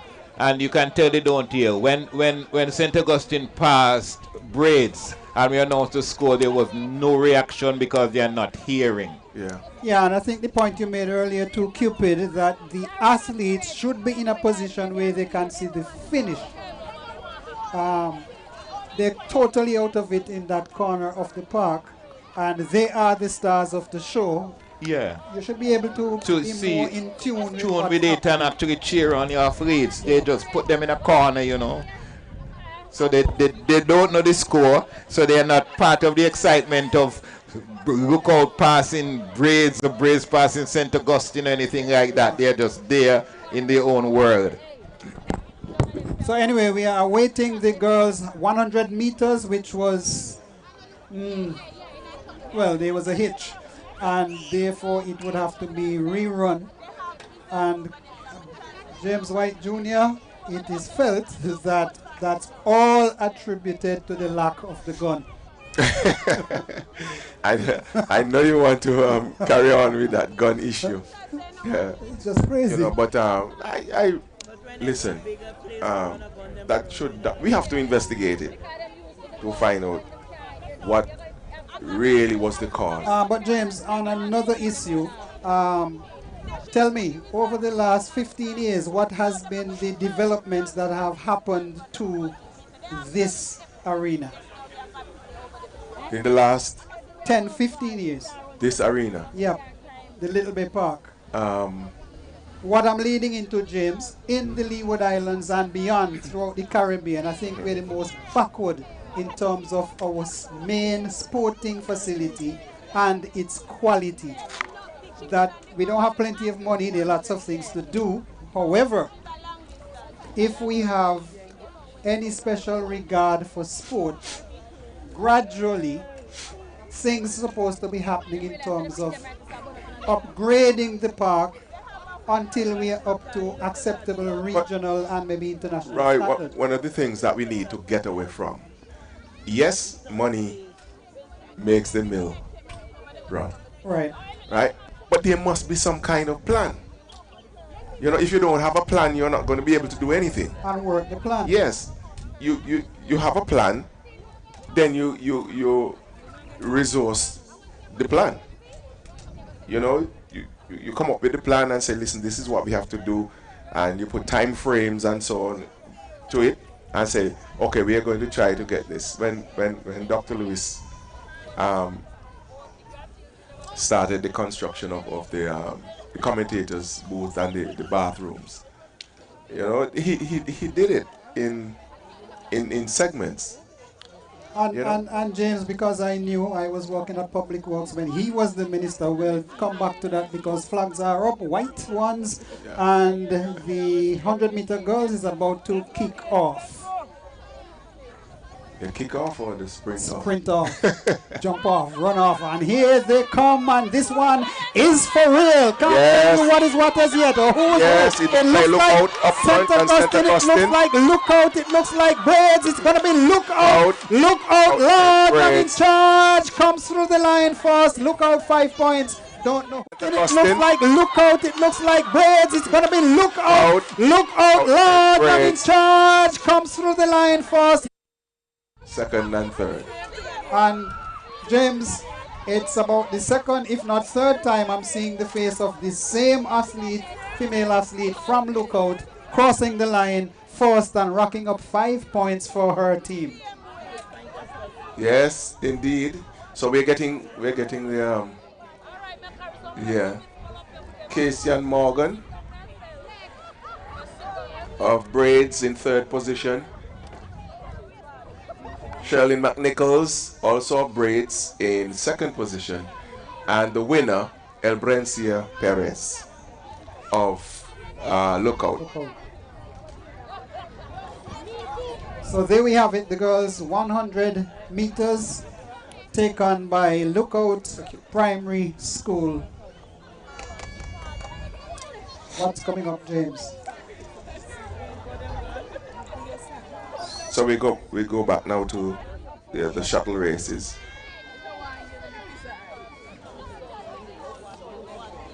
So the crowd has built up quite nicely. The cars on the embankment. Yeah. Thank you, James White.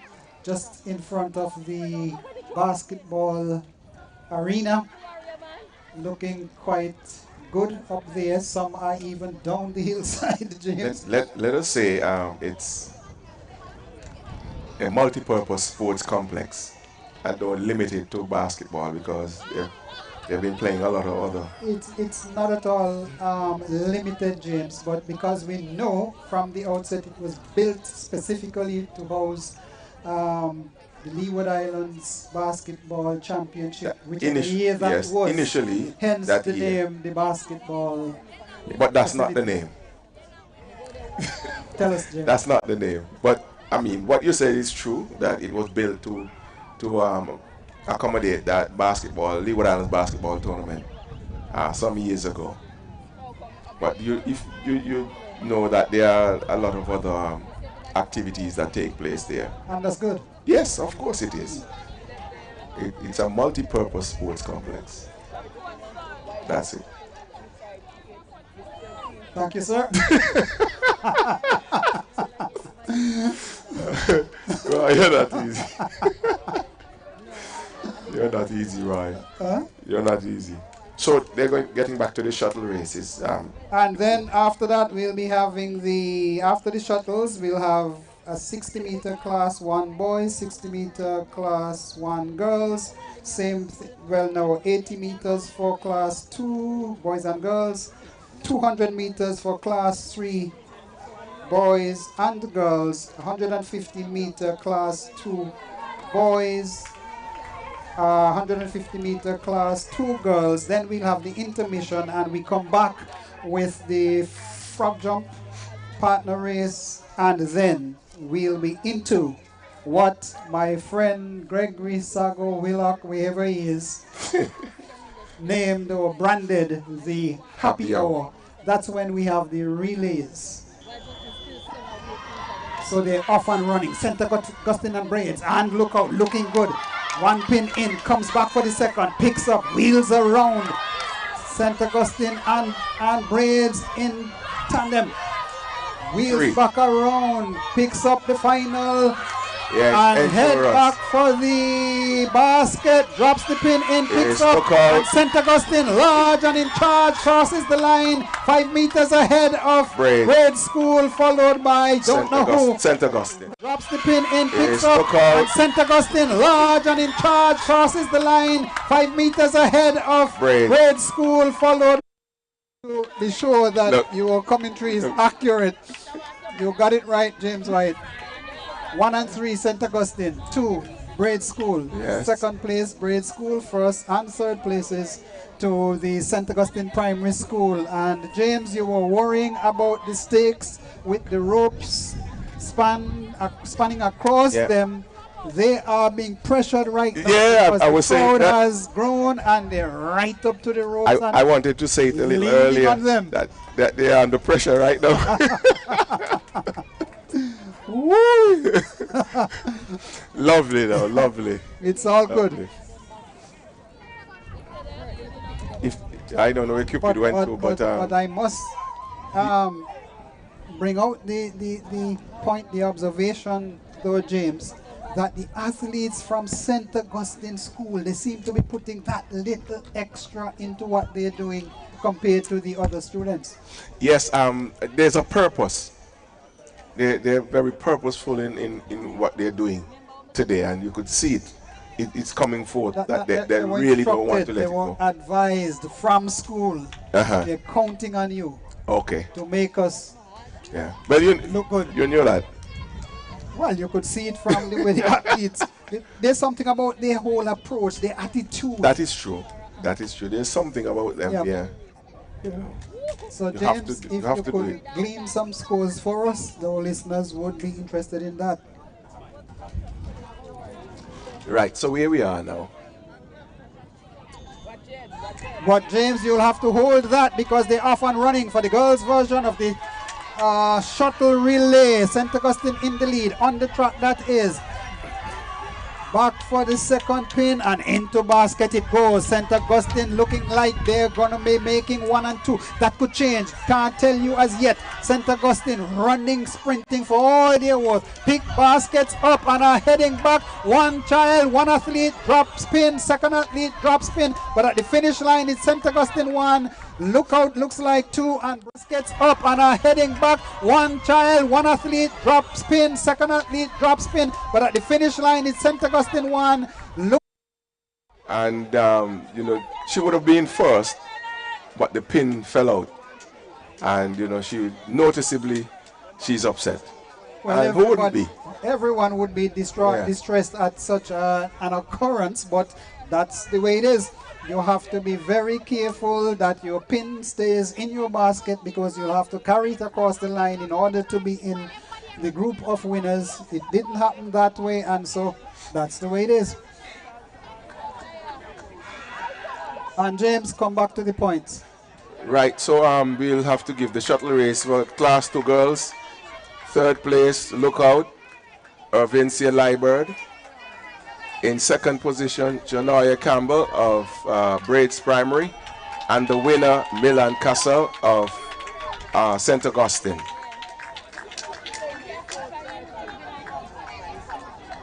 And James, there's a choir back of us clapping away that St. Augustine is looking impressive. Right, so the scores, Roy, Lookout, 60 points. Braids, 116 points. And St. Augustine Primary, 125 points. So that's a lead of 9, James? Yeah. If you notice that Braids is closing in. Well, but it's early, still early days. Lots of events to come. Yeah. And the process of those, the upcoming races, the next one would be the 60 meter for Class 1 boys and girls, 80 meters for Class 2 girls and boys, and the 200 meters. 200 meters Class 3 boys and girls, 150 meters Class 2 boys and girls. Intermission follows there, and a few events afterwards, after the athletes have gotten a bit of a rest and some fuel. They do some refueling, James. That's what food does to our body. It refuels us. Then we'll go into the happy hour, and that would largely determine who is going to be the winner of this athletic competition. Right, so we'll have the 60 meter Class 1 boys, and for St. Augustine we have Keshawn Weeks and Elijah Wilberg. For the Braids Primary, Leon Allen and Naveed Farrell. And for the Lookout Primary, Sean Drewbury and Levi Rankins. So those are the athletes who will be participating in the 60 meter event for Class 1 boys. And that one will be followed by the 60 meter event for Class 1 girls.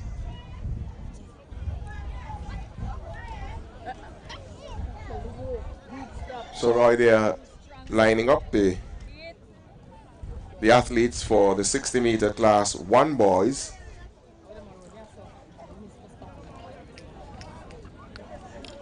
And maybe we need to inform our listeners that come the 27th, I think it is, James White, we will have the annual Montserrat Secondary School MSS Athletic Inter-House Championship at this very same venue.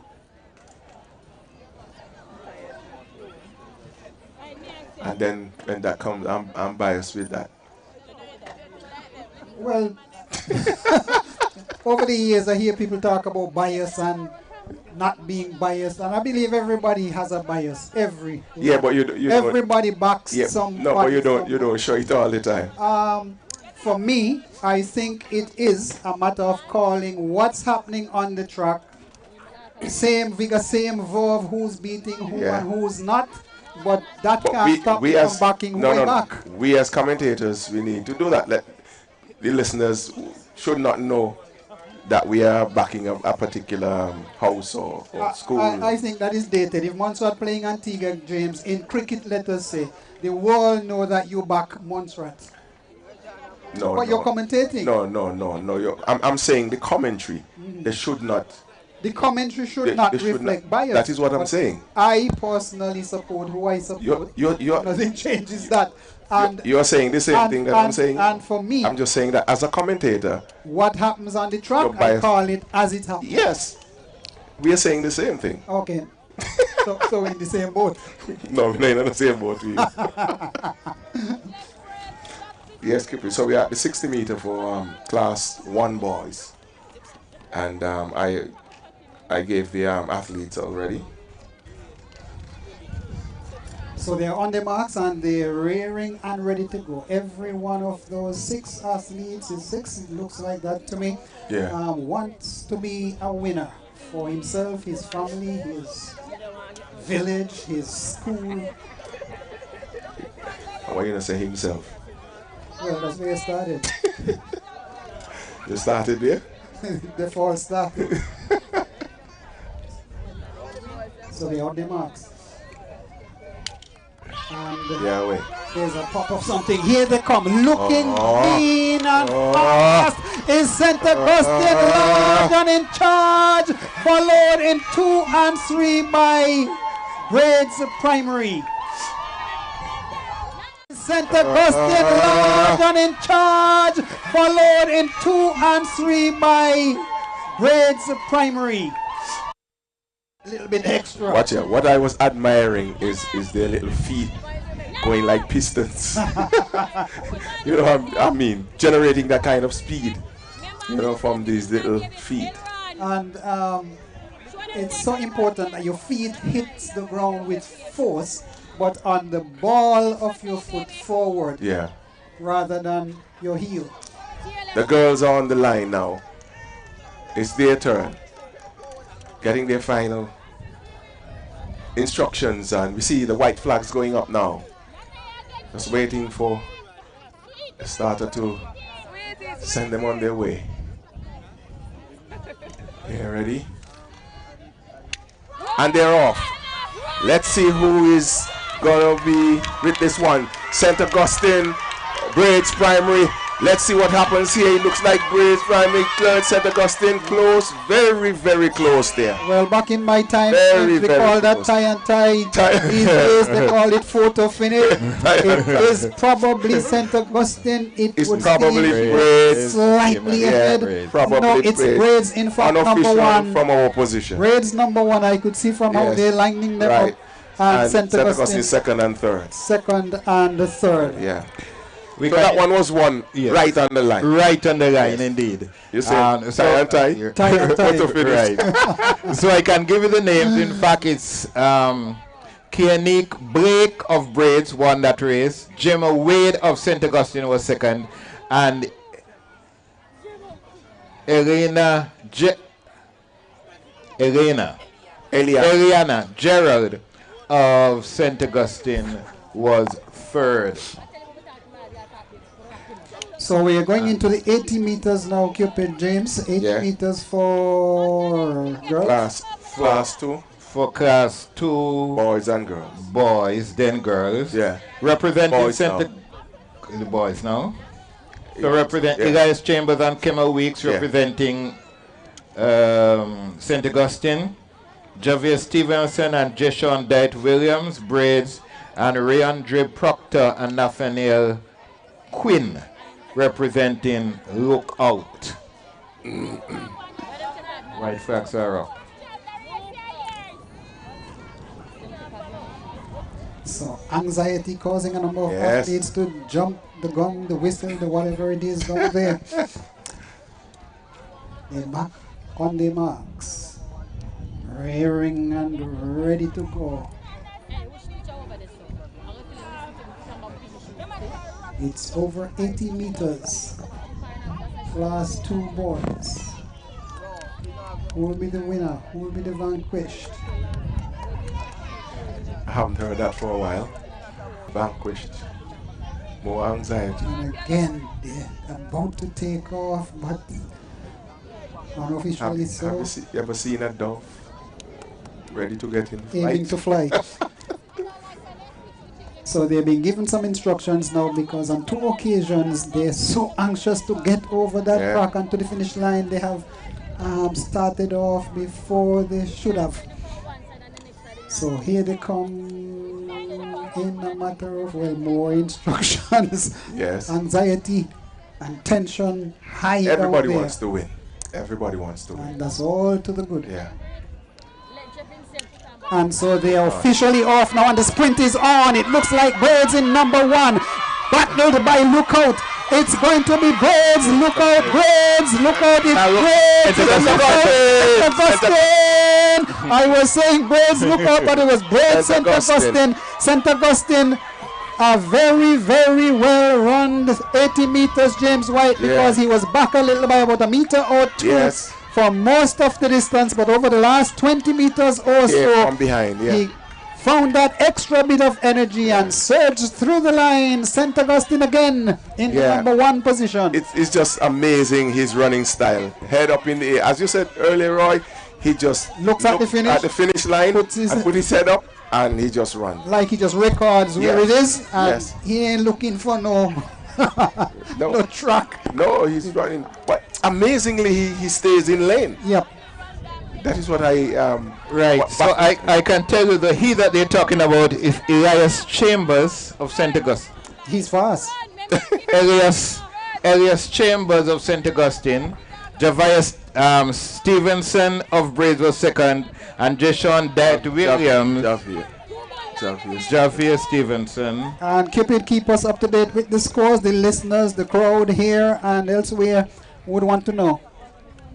So, at the end of event number 17, white flags. No. At the end of event number 17, lookout 61.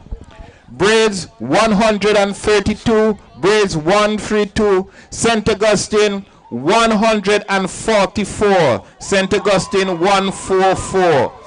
So that's a lead of 12 or thereabouts. Yeah. So it's only three events. It's the turn of the girls. So they're on their marks. 80 meters is the distance to be run. Anxiety high. Hearts pounding in chests. Parents shouting, supporters shouting, teachers shouting, here they come. Here they come. Here they come. It's the girls, 80 meters. And again, St. Augustine look to be out front. They possibly can take 1 and 2. 1 and 2. St. Augustine large and in charge through the finish line. First and second place, James White. Today is their day. It looks so, indeed. It looks like it's their day. They've come out with a purpose. And they're executing very, very well. Indeed. And we can give you the results fast and furious. The winner was Milan Castle of St. Augustine. Arena Junior of St. Augustine was second. And Genoya Campbell of Braids was third. And the points. Lookout 61. Lookout 61. Braids 133. Braids 133. St. Augustine 152. St. Augustine 152. So James White Jr., the lead has stretched to 19. Yes, it's getting very, very interesting at the top. Battle getting hot. Yes. It's well and truly joined. It is the Ministry of Education primary school athletics competition at Little Bay Park, nestled in the northwestern corner of Montserrat, surrounded by hills on 3 sides. So we are nestled between hills almost totally, James White, with an opening to the west where we can see the Caribbean Sea. It's a bright, beautiful, sunshiny day here in Montserrat. The place to be, Little Bay Park. If you're not there, you ain't anywhere. It's like a basin, right? Yep. Yeah. Right, and so we move into event number 19, 200 meters class for the boys. Representing St. Augustine, Orison White and J.N. White. Representing Braids, Jeff Tenjon and Jaden Weeks. And representing Lookout, Micaiah Weeks and Joshua Bahador. 200 meters is once a half.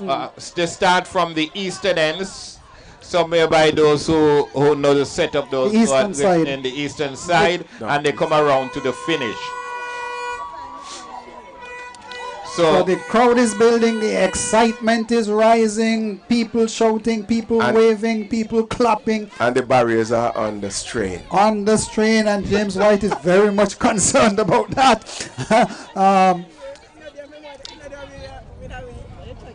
Lots of shouting, lots of waving.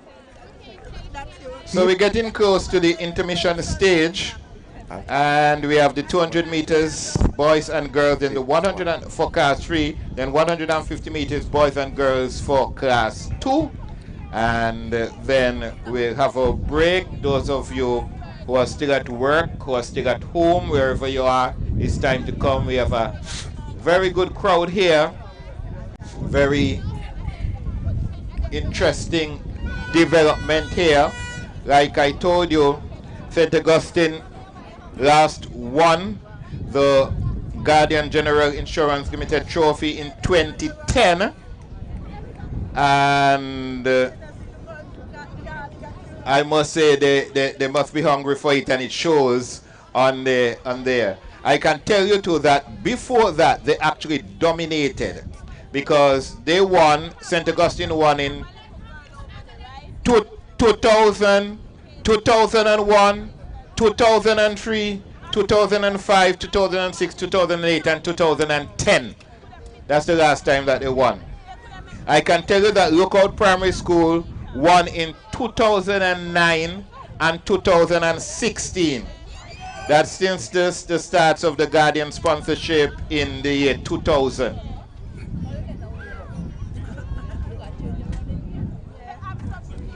So the athletes are in position on the eastern side of the park, getting ready to do their 200 meters, James White. Yes. Those are the girls. And for those who haven't been to Montserrat for many a year, on that same eastern side of the park, 3 lovely buildings. James White, what are those buildings?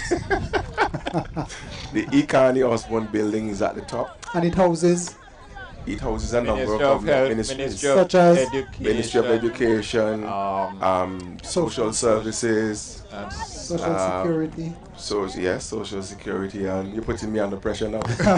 I'm just giving you an idea. And the pink looking one. Oh, they are off. Well, the athletes are off and running, James White. So they're on the northern side of the park. They started on the eastern side of the park. Here they come around the bend. Can't tell you who's in what position as yet, but they're looking impressive. They're looking good. They're looking keen. Here they come. Here they come.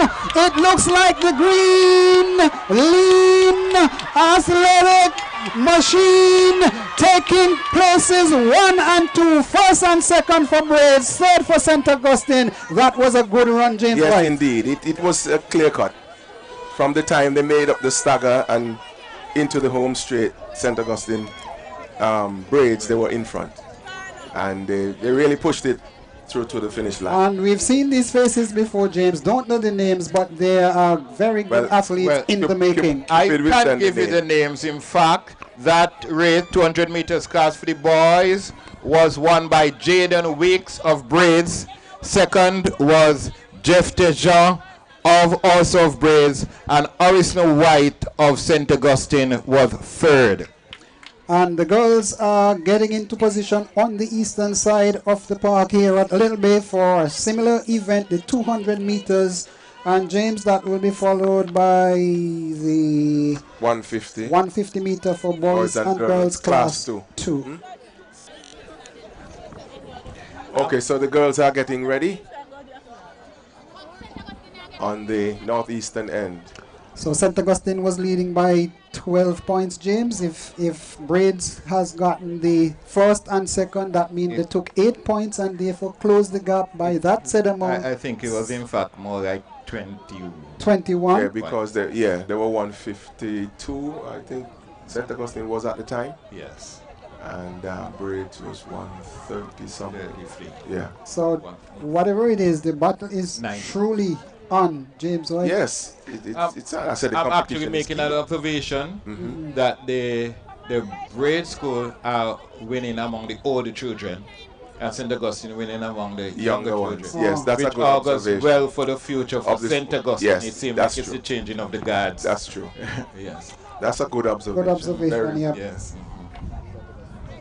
So if you're still at home, still at work, wherever, the happy hour comes after and number of 2 or 3 more events now interspersed by the intermission, and then 1 or 2 other races, and then the relay races. And relays are always exciting, always very interesting.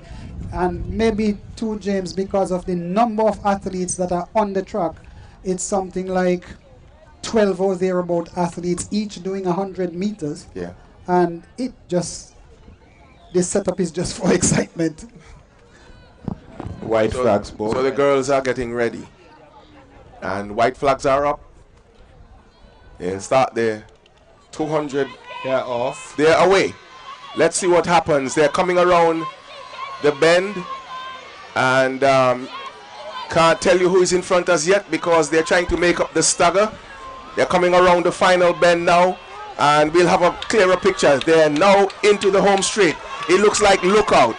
Lookout and St. Augustine.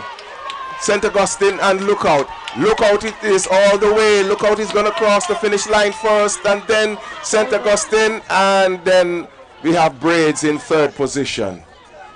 So that one was an enduring race. The struggle was real. The struggle was real. They actually struggled in there. It's 200 meters. I don't know why. But they ended like they had just run 600. Yeah, but the thing is, you know, if you notice that the same athletes are doing a number of events. And in quick succession. Yes, and that I believe is, you don't have the large numbers that you can. So it puts quite some strain on the individual athletes. And right, so we move on to the 150s. The 150s. So we're talking about event number 21 and 22. And I think those are the last before we take a short break. Give you time to get here. And I love that. The representatives, 150 meters class, 2 boys.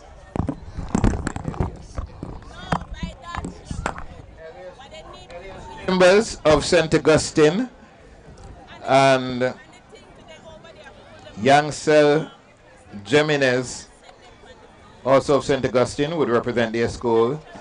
Javier Stevenson and Jeshon Dite Williams of Braids, and of Lookout, Kazura Allen, and is it Irvin C. Liebert?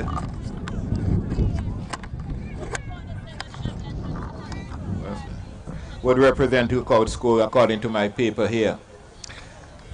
So, in the meantime, I can't give you the results of the. Okay, I'm asking to give the scores. Yeah, after that race.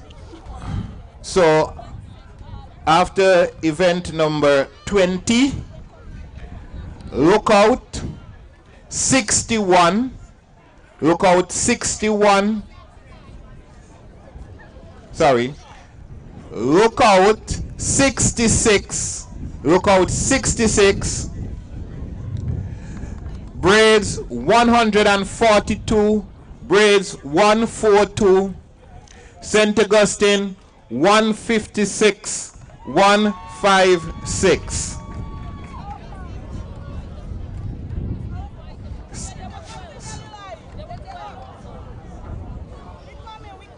So we're getting ready, 150 meters. Right. White flags are up at both ends, indicating that the race is about to be run. In fact, it has started. Here they are. Have to make up the stagger. Can't tell you who's who and who is not as yet. And they're turning the corner. They have turned it and they're onto the final lap. It's St. Augustine, large and in charge.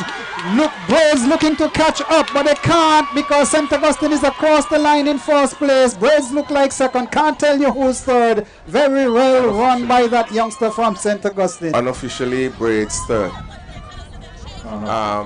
Yes. Okay. Yes. That little athlete again. It is unique running style. He's been doing really, really well for St. Augustine. And he is strong, James, because he's run many a race. Almost all. and looks good. But I was told when I was here covering the St. Augustine inter-house meet that he was the guy who won the cross country in the school road race. Is Elias Campbell? Chambers. Elias Chambers, sorry. Elias Chambers actually ran for Lookout School in previous competitions. I think even as late as last year. They would have missed him dearly. Indeed. So, 150 meter class 2 boys, the winner, Elias Chambers of Lookout. Second, Jason Dat Williams of Braids. And third, Javier Stevenson, also of Braids. So we'll let the girls run, and then we'll give you a final score. And the class 2 girls are lining up for the 150 meter sprint race. I say sprint and endurance because it's not an easy. Well, they're all sprints because and they're away. Here they come now. The class 2 girls, 150 meters. They're into the home straight now. Let's see what happens after the stagger is made up. It looks like St. Augustine out front. Looks like 1 and 2, but yes, it's going to be St. Augustine. 1 and 2. Braids is trying to come back behind, yes, and into third position, but it's St. Augustine Primary, 1 and 2 in that race, Roy. And they seem to have a package worked out, Biggie, because there has been at least half a dozen races where they've been 1 and 2. Yes, that's true. So they're not looking for 5, they're looking for 8. Indeed. And like I said, they are the 7 to 9 year olds, so it's look good for them if the same set of students move on to the 10. It looks very... Okay. So...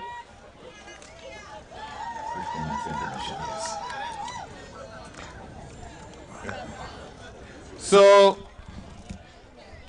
at the end of event number 22, we are going to take a short break, but just to quickly tell you, the break will be 15 minutes, and just to quickly tell you that this afternoon, the schools actually came in with points as a result of the road race, the long jump, and the ball throw. And Lookout came in with 40 points. St. Augustine came in with 71 points, and Braids came in 73 points. Nothing between, well, certainly St. Augustine and Braids. However, at the end of event number 22, and just before the break, the scores: Lookout 66, Lookout 66, Braids 147, Braids 147, St. Augustine 169, St. Augustine 169. Just before we go for break, we want to say thank you to the main sponsor, Guardian General Insurance, MSO Do It Best,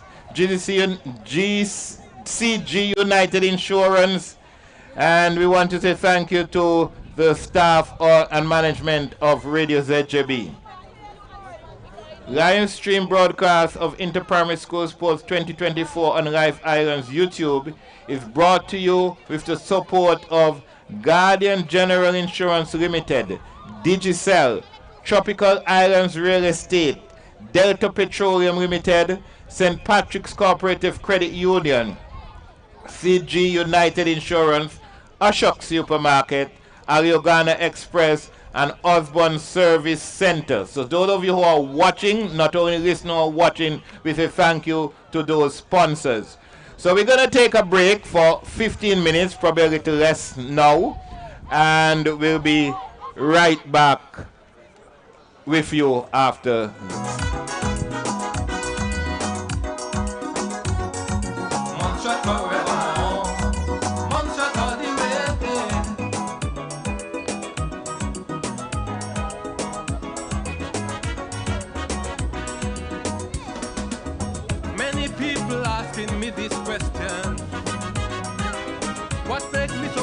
to be monstration.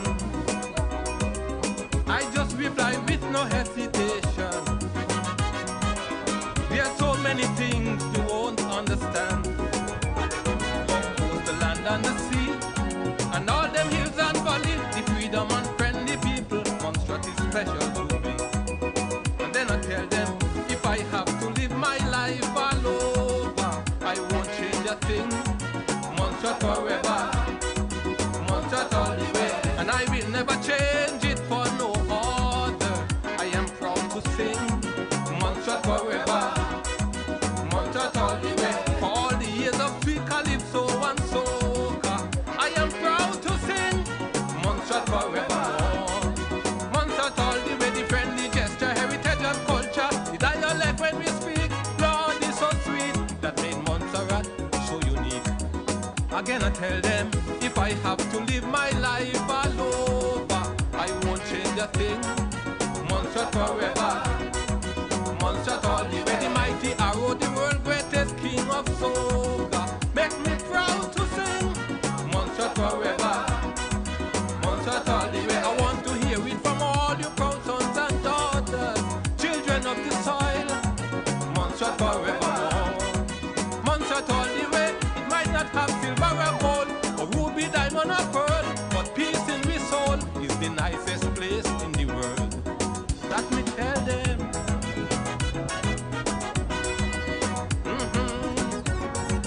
Montserrat forever, Montserrat all the way.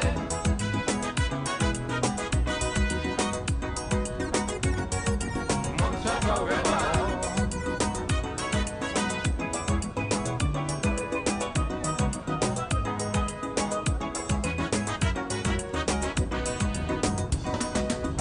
When I take a look at the world today, I see so much destruction everywhere, and the thought of Montserrat crosses my mind. There's no safer place on earth you can find. So when we packed up and run away, thinking that the grass is greener out there, hear what I say. Anywhere you go in this world, trouble there. And then I tell them, if I have to live my life all over, I won't change a thing. Montserrat forever, Montserrat all the way, and I will never change it for no other. I am proud to sing Montserrat forever, Montserrat all the way, for all the years of sweet calypso and soca. I am proud to sing Montserrat forever, Montserrat all the way, the friendly gesture, heritage and culture, the dialect when we speak, Lord is so sweet, that made Montserrat so unique. Again I tell them, if I have to live my life all over, I won't change a thing. Montserrat forever, Montserrat all the way, the mighty arrow, the world greatest king of soca. Make me proud to sing Montserrat forever, Montserrat all the way. I want to hear it from all you proud sons and daughters, children of the soil. Montserrat forever, Montserrat all the way. It might not have silver or gold, or ruby, diamond or pearl, but peace in my soul is the nicest place in the world. And that me tell them.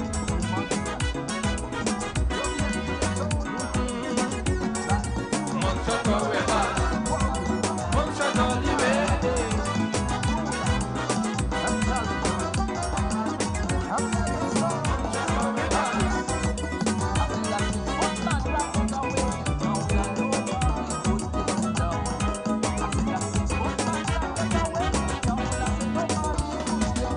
Wake up all monstration, listen to me. Running that large Montserrat, but at last I come with a plan to get it. No matter how hard it might seem to be, many places out there have it worse than we. We may face volcano and hurricane, but no one like Iraq, Russia and Ukraine. And in the path of them, one day Montserrat would rise again. That's what I tell them, if I have to live my life all over, I won't change a thing.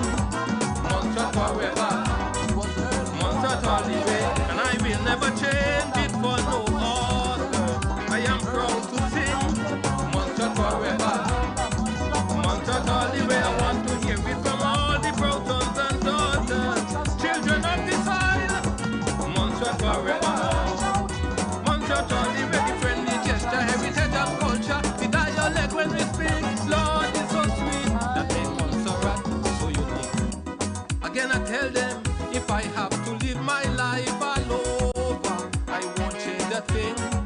Montserrat forever, Montserrat all the way, and I will never change it for no other. I am proud to sing Montserrat forever, Montserrat all the way. And when King Bear win the Calypso crown in Anguilla, I am proud to sing Montserrat forevermore. Montserrat all the way to all you patriots who decide to stay and fight the odds come what may. Hear what I say, God does to you all the way. That we tell them.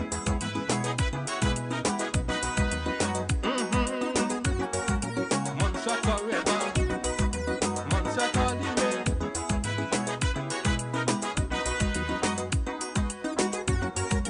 Montserrat forevermore.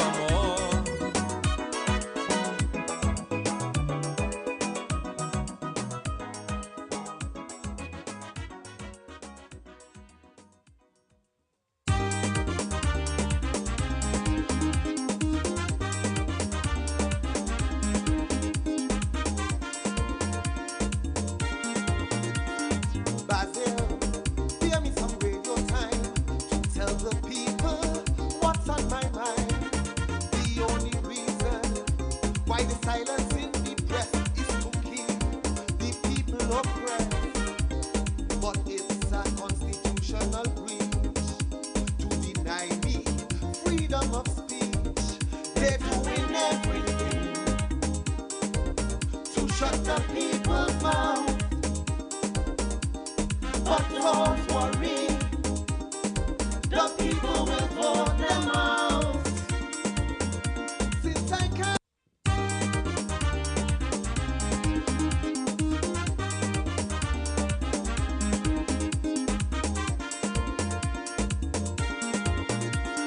Basil, give me some radio time to tell the people what's on my mind. The only reason why the silence in the press is to keep the people oppressed. But it's a constitutional breach to deny me freedom of speech. They're doing everything to shut the people's mouth. But don't worry, the people will vote them out. Since I can't call in on the radio, I have no choice but to sing what's on my mind in Calypso. The airport, they downgrade to stand up. The government is afraid. That's what's on my mind. That's what's on my mind. Visa implement is a fraud. Don't we not talk? They sabotage. That's what's on my mind. That's what's on my mind. The port project, no delay. So many things they say going wrong, don't they? That's what's on my mind. That's what's on my mind.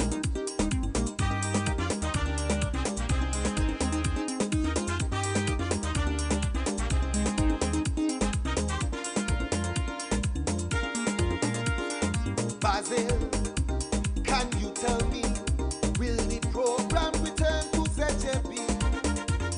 Is merging ZJB and GIU a part of what's on your mind review? They suppressing information, claiming defamation. They're doing everything to shut the people's mouth. But don't worry, the people will vote them out. Since I can't call in on the radio, I have no choice but to sing what's on my mind in Calypso.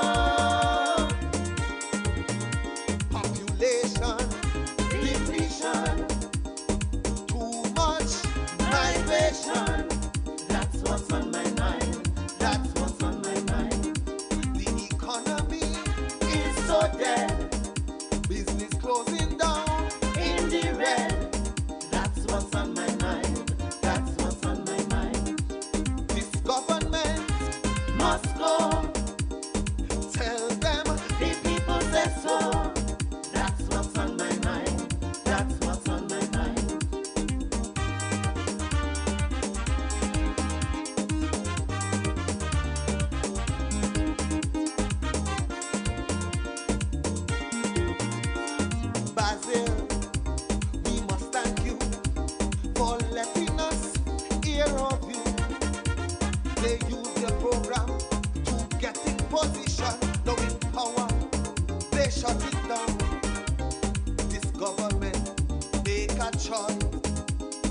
silence the people's voice.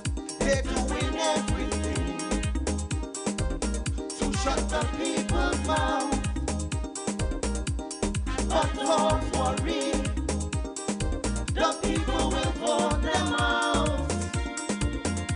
Since I can't call it on the radio, I have no choice but to sing what's on my mind in Calypso. Electricity and gas prices, just crisis after crisis. That's what's on my mind. That's what's on my mind. TC's is opposition, while locals at the bottom. That's what's on my mind. That's what's on my mind. Tell me who run the country? Is it the premier or the short lady? That's what's on my mind. That's what's on my mind.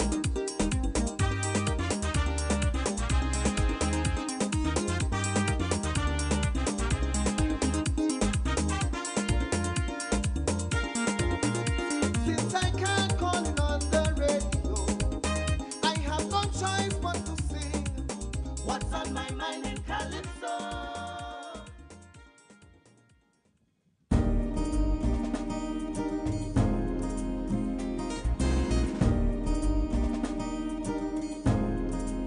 We shall overcome. Overcome. We shall overcome. Overcome.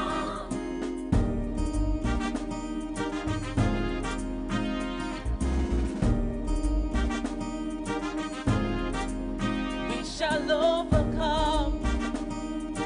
Overcome. We shall overcome. Overcome. Why are they always building castles in the sky? Don't know how and really don't know why. Poverty and war never seems to go away. We're all just living to fight another day.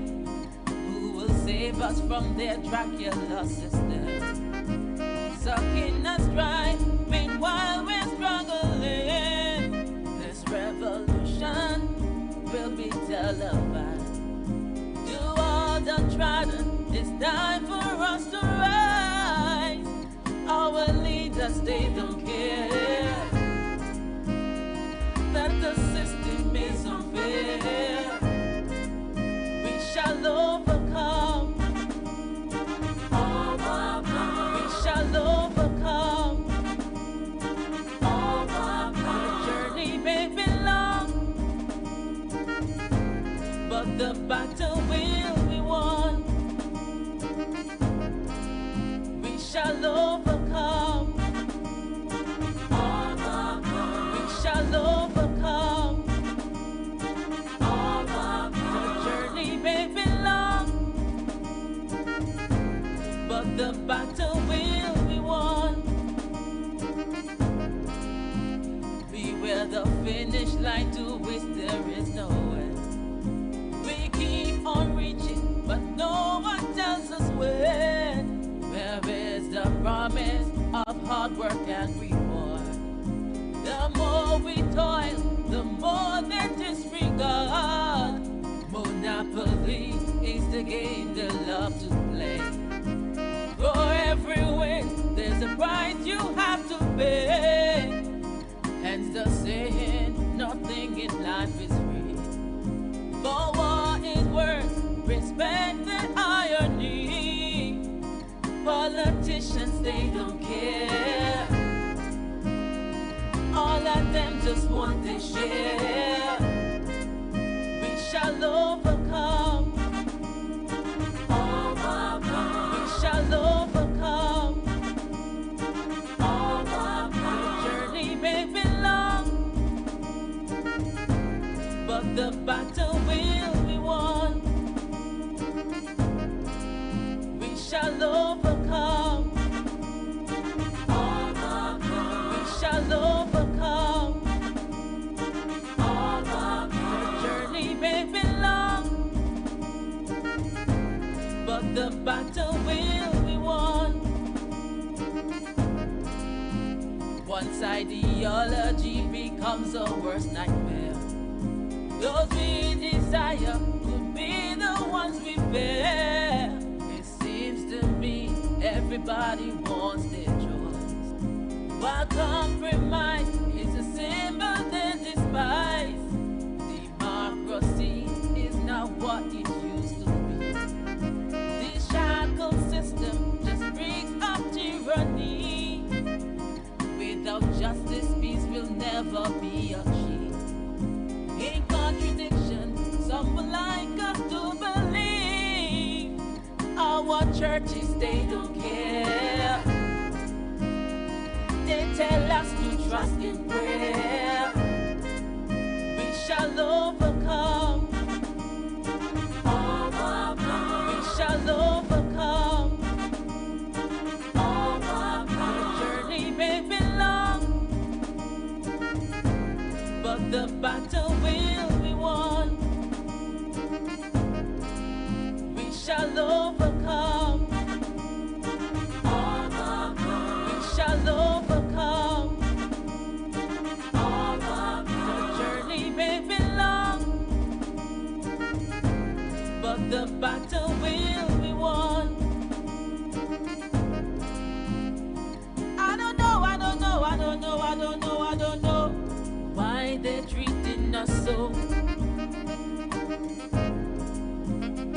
Every day, every day, every day, every day, every day, I pray to God to show us the way.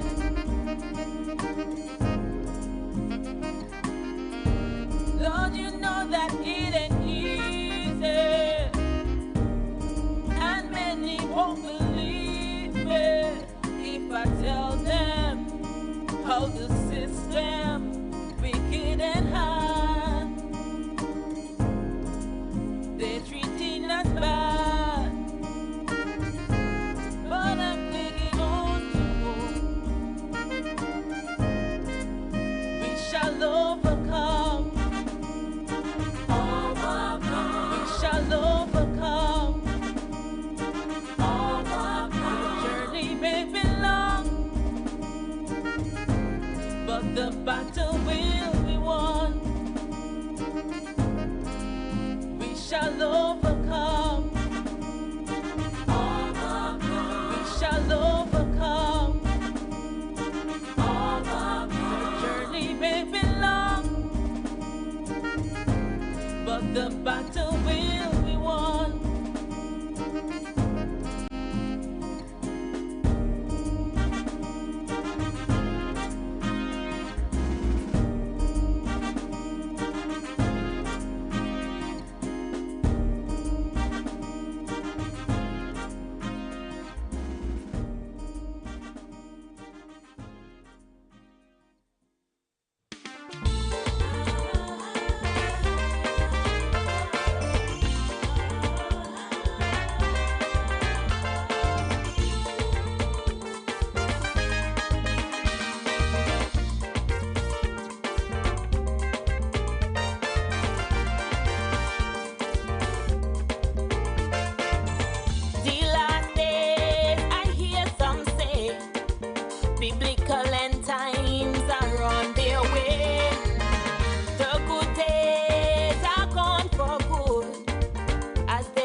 used to be.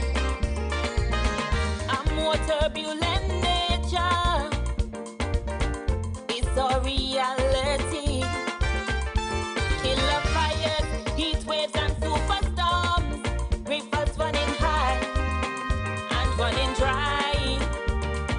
Tears and prayer galore as people wonder why. Oh yes.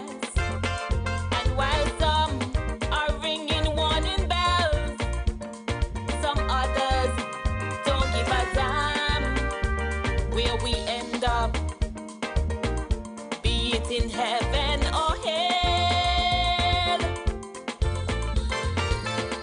Worries, worries. Food, shelter, clean water, peace and tranquility. How long will all we are taking for granted be? Here for you and your picnic. Worries, worries. Change can be sudden as unexpected breeze. Just like that, you could be helpless down on your knees. Worries.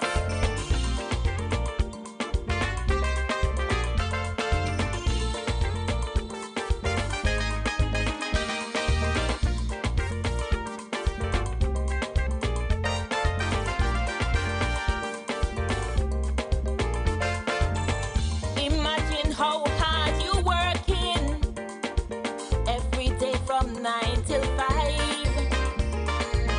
struggling to hold down one job, yet you need another job on the side. Still you're battling to make ends meet. Cost of living steep, it's a steep, steep one-way street. The pirates have no heart, oppression is their goal. Oh yes. Why the mighty dollar rule this world? The pirates are in control.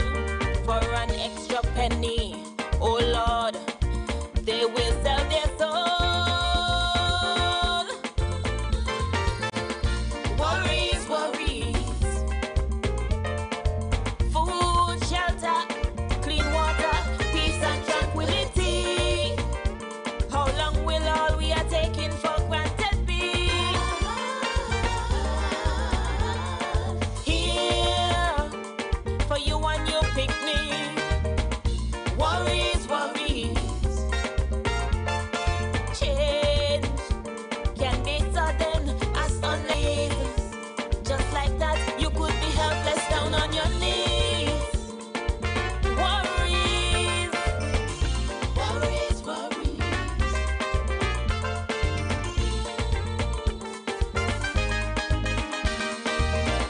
Worries, worries.